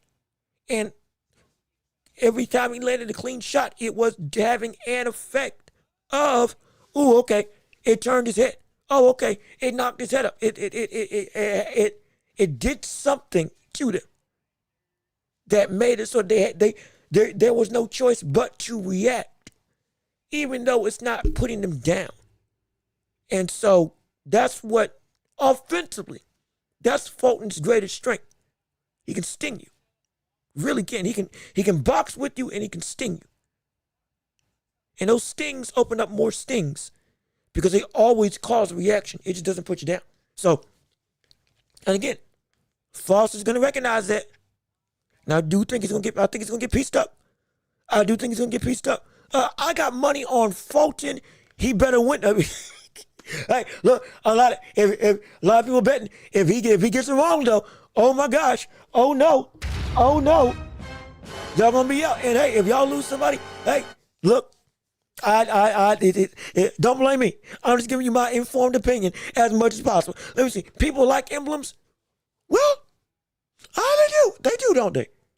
Anyway, so yeah, so we'll speed up the process of getting those memberships out, so you all can, if you want to be a member, you can join the membership, so we can, help quickly grow and all this stuff. So we'll expedite the process. We'll put it higher on the docket of priority to make it so that we can.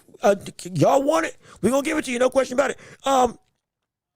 If Jenny Baker's innocent, do you think he's owed an apology? If he's innocent, yeah, from the standpoint of, okay, you popped dirty. The second test came back that you were clean, and in actuality, you didn't pop legitimately. And so it's going to be a whole lot of ire. Understood, it's going to be a whole lot of, hey, get him out the sport. And so, if it's like, okay, yeah, I didn't do anything. I didn't take substances legit. I would say he deserves an apology.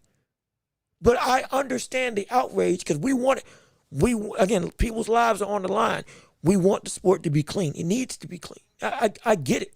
I'm not saying don't be upset when you hear this type of stuff. A visceral reaction is understood. But if it turns out that he was actually innocent, apologize. Apologize. Reschedule the fight if Laura wins. Make it for the belts. Let him back in the ring because he didn't do anything wrong. I got no issue with that if genuinely he was clean. So yeah, I'm more than happy to say, hey, I'm sorry. The second test came back positive, again, came back negative. You in actuality did not cheat. Our apologies. And we move on. There's no shame in being wrong. The skepticism is understood because we don't want stuff getting by. We don't. So don't apologize for that. But if he does come back clean, let him go through. At least that's my opinion. If everything comes back innocent, genuinely innocent, let him back. Let him back. Welcome him back with open arms. And that's what I would say to do. That Leo fight was brutal. Yeah, it was brutal. It was indeed brutal. The fight where Inoue broke Dohany's gloves, or broke his ribs, excuse me.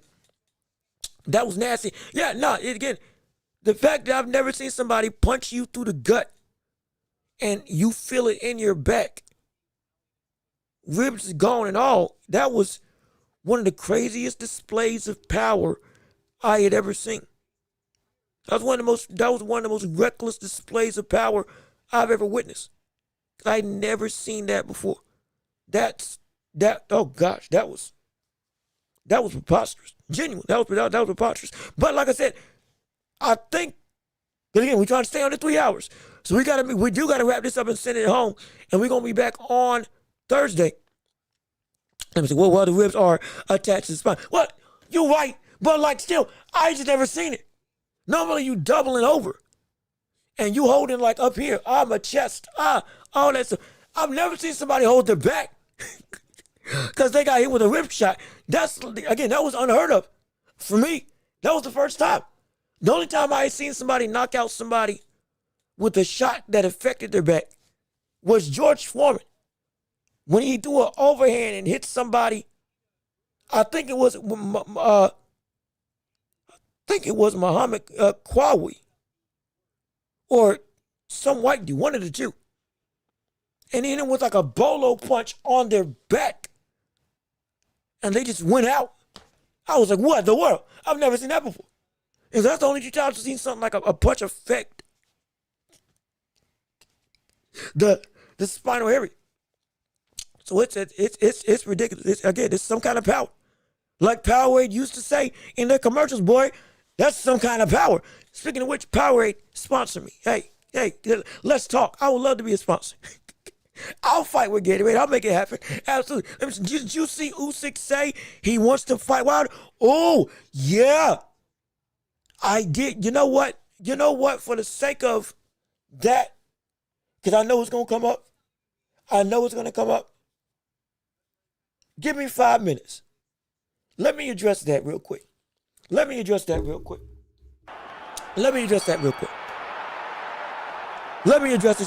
Because, yeah, I saw that. In fact, I saved that. We were talking so much about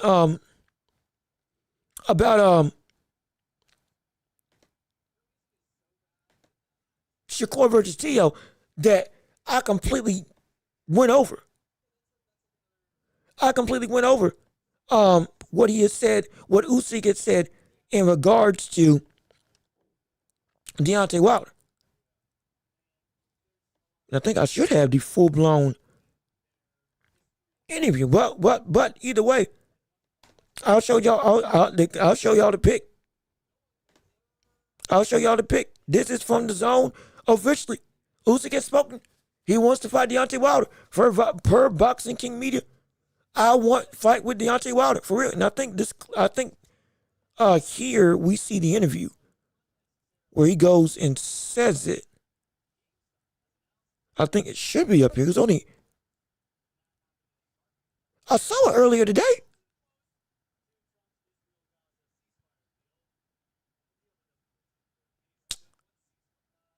Is he?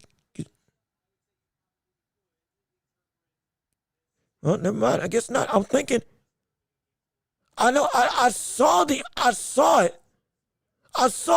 Man, I'm gonna find the interview. It's here somewhere. I know I saw the full-blown clip of what he said. But regardless of which, he wants to fight him. He said he wants to fight. Now, we were saying, why did he drop the belts? Or drop one of the belts? He said dropping the belt was temporary. I understand. He's going to get it back. Okay, fine. He could probably fight Bobby Warley at some time down the line to get the belt back. Cool. But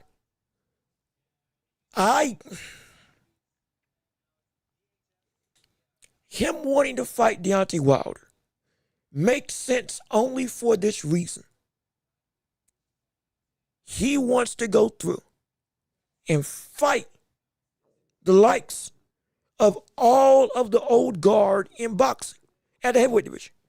Because he fought AJ twice. He fought Fury twice. The only other buddy that was reigning at the top at one point in time in the heavyweight world was Deontay Wilder. Now, Deontay fell from grace. He fell from grace and went and plummeted. But,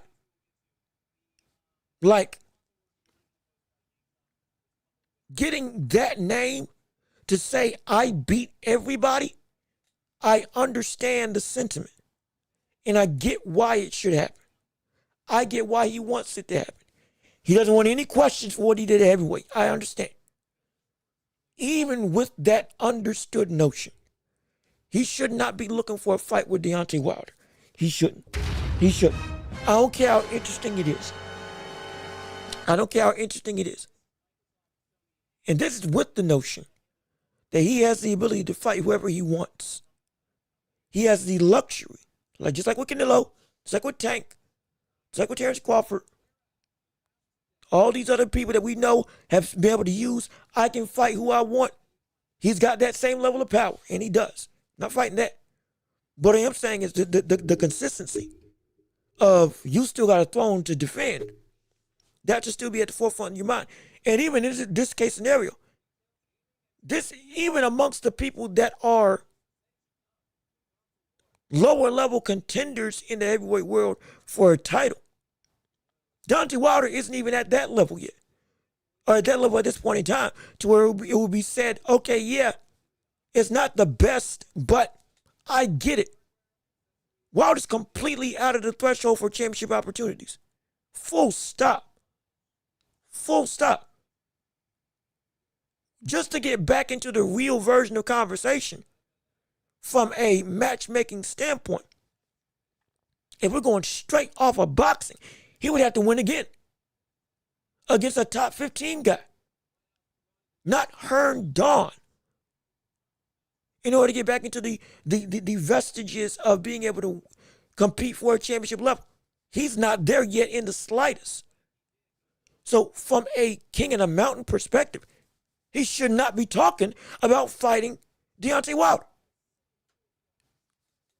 For me, he shouldn't. Because you still got work to do. Yes, you said you got 5 fights. That's fine. Yes, Deontay would be a big payday just for the sake of, Wilder still carries a lot of weight and a lot of name. Yes, but also, Fabio Wardley just won the interim belt. And now got elevated because you dropped the belt. He would be a big-time moneymaker as well. He would.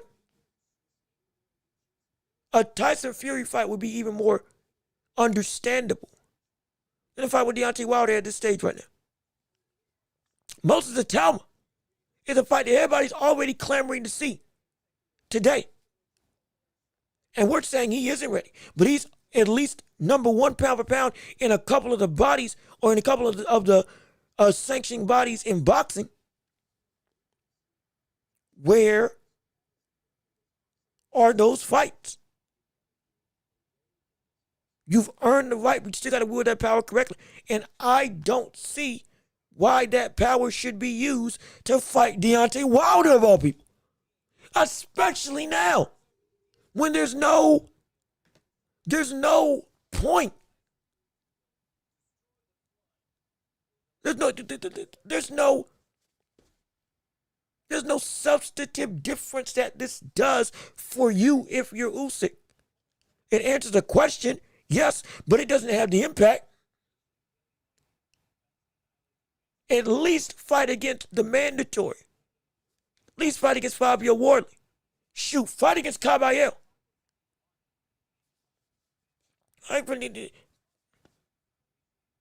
Atalma. Joseph Parker even. Joseph Parker on cocaine. Go ahead. That would make more sense than fighting Deontay Wilder, who at this point in time is completely at the bottom of the barrel when it comes to any semblance of deserved championship opportunity. Because his name is the name, but the weight of that name doesn't equate to you deserve a shot without even being able to beat the top 10 in the heavyweight world right now. That just ain't the truth. And you've been so far removed from the top 10 that your recency of relevancy doesn't carry you anymore. It doesn't. That's my opinion. You don't need to be making that move. You shouldn't be talking like that. Because even with the power to do what you want, still got to be responsible with it, and this ain't responsible. It's money, but it ain't responsible. You got so many contenders that are legit right in front of you. The very next fight is a barn burner with you and Fabio Wardley, who has been able to come back from the brink of death twice in his fights and get a knockout. This could be the guy that actually could pull that same thing out from Usyk. My gosh, what if Usyk gets in trouble with Fabio Wardley? All of that can actually happen, but you have to actually take that opportunity. You got to. I don't like it. I said a couple of months ago, we need to keep an eye out on what Usyk is saying. Because this is the reason why. This ain't the type of talk that should be having from somebody who is considered number one, number two, or number three, pound for pound best in the world. They shouldn't. Especially when we have just seen now that the heavyweight division is filled with more talent, young talent, hungry talent, that are right on his heels to compete with him. And you said you got 5 fights left. I got more in the tank. Well, guess what, brother? It's time to start putting the pedal to the metal and spending some of that gas. Because, brother, you got a race to run. You got these fast cars coming up quick. Gotta do it. Gotta do it. You gotta do it. It's not because we want to say every fight has to be a knockdown, drag-out brawl. That's not what I'm saying. But what I am saying, there is a threshold of leniency that if you go too far, we got to call you out. A mandatory that's bad, okay, I understand. It's a mandatory, okay. We know how them things work. Sometimes people that don't deserve a shot at all get a shot. I understand. I understand that in some cases, people just ain't available. And you got to fight who's there. All right, the best name I can get is Deontay Wilder. Okay. Fine. I understand. But in this climate of the heavyweight world, that is completely null and void when it comes to the world of heavyweights right now. They're having a IBF title eliminator for the number one contender right now. It was supposed to be Jared Anderson versus Sanchez. They're both training Jake Paul. I don't know how that's going to work. That ain't going to work for Jake Paul regardless of which. Because that brother looked bruised in that picture that he took with him. And looked blown up in a bad way.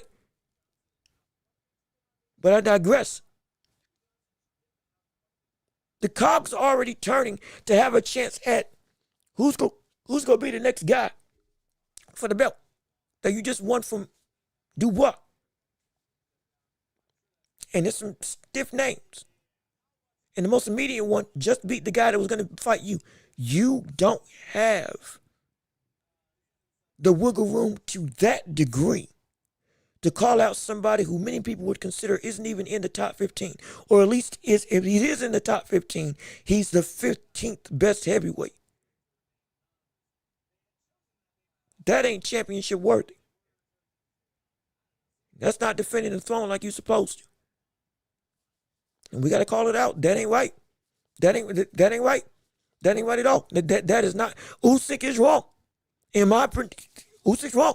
He wrong. He wrong for that. That ain't what we trying to hear. That is not what we trying to hear at all. But good gosh, it is. We are well past the threshold of talent. Wilder versus Ruiz would be better. Yes. Yes. That's a fight that makes sense. That's a fight that makes sense. My gosh. And that was the fight that was supposed to happen instead of Herndon. Make that fight. You beat him. Okay, now we can talk about you versus Usyk. As a very much, if it has to happen, okay, fine. We'll make it happen. Okay. But at least beat Ruiz. At least beat Ruiz. At least Ruiz fought to a draw against Jarrell Miller, who lost to Daniel Dubois, who beat Anthony Joshua. So, like, he's at least got that form, but I mean, this ain't what I want to hear.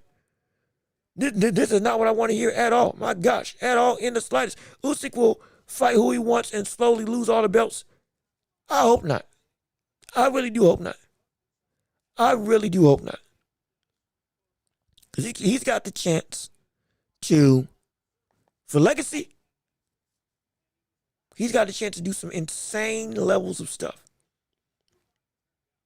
If for the majority, he goes through and elevates. And again, it's not because I don't see the understood legacy effects of having Wilder on your resume when you beat AJ, Fury, Dubois, Chisora, all in your run to become undisputed, and most of them you beat twice or multiple times. I get it. I don't deny it absolutely. That it would be meaningful in a capacity that you beat all of the old guard of the top 3 heavyweights when they were reigning, and you beat them all. Beat AJ, you beat Fury, and you beat Wilder when all of them couldn't even fight each other. Yeah, that's some historical stuff. I have no issue with that. But I also understand at some point in time, hey, the other side has to do the end of the bargain before we can say, yeah, sure, make it happen. And right now, Wilder has not done anything to hold up the end of the bargain, to be able to be in a position to even make that type of legacy worthwhile. Business, I get. From a boxing standpoint, I don't. As a fan, I don't. For me, I just don't see it. I just do not see it. I don't see it at all. But either way, we got to get out of here. We got to go home. We got to pack this show up and get out of here. Because, boy, I need to make sure I'm prepped for tomorrow and I can give y'all the best show possible. So, with all of that being said, this has been another episode of The Watchable with me, your host, Jean-Luc Welch. Thank you so much for tuning in and listening to the show with us on today. It's been a blast. It's been a time. Please leave a like on the stream before you get on out of here. Thank you to everybody who came in and chatted and donated and helped make the show phenomenal on today. We're going to be back on Thursday covering the world of boxing and beyond. More about the Eastside Cruz, Lamont Welch fight, delving into all the ins and outs of that, breaking down who wins and who loses, going through more of the boxing talks and referring to the news transpiring. If you want to give and donate more to the show, we got super chats, we got stickers, we got, I think, super thanks, and we got Cash Apps and PayPals. Links on the screen and down below in the description if you'd like to come and support. Wait, I'm surprised. Wait a minute. Are the people not showing up? Wait a minute. I said thank you. Where are the names? Where are the names? Where are the names of the people that chatted? Is it saying nobody? Oh, gosh. I know that ain't true. Well, either way, you saw, and you know who did it. Did it? Is it? My gosh. It's not showing up. Okay, I don't know why. But thank you to everybody who tuned in and supported on the show. I don't know why it's not doing what it's supposed to do. But either way, I'll read them off myself. Appreciate you all and the top 5 chatters in the chat for today's show. Number 5 was Bobby 711. Number 4 was Johnny Blaze. Number 3 was 215 JD. Number 2 was Armin Roder. And number 1 for the top pound for pound chatter on the show today was Mr. Miyagi. Congratulations to you, and thank you all for tuning in. Thank you all for donating and supporting on the show. And since we ain't got the thing on the screen, the people donated, Mr. Miyagi and JD 215. Thank y'all so much for the support. Thank y'all so much for the love. And we're going to be back on Thursday for all this and much more on a great show, because it's going to be a phenomenal time coming through. And boy, I can't wait to see it, because we're going to have a time. We're going to have a blast. No question about it. But I've been Jean-Luc Welch. Y'all have a wonderful peace and love. Oh, we right here. Yes, sir. What's it? Oh, yeah. Yes, sir. We're going to see you all on Thursday. Be safe. Be blessed. Be sure. I think there's a feature that you can hype up this stream once it ends to get like hype points to further push it to the algorithm for smaller creators. If you did that as well, that would help me out also. But just tell people about the show. Ready 5 stars on their podcasting platform. And hey, we're going to see you all on Thursday. So be safe, be blessed, and we out.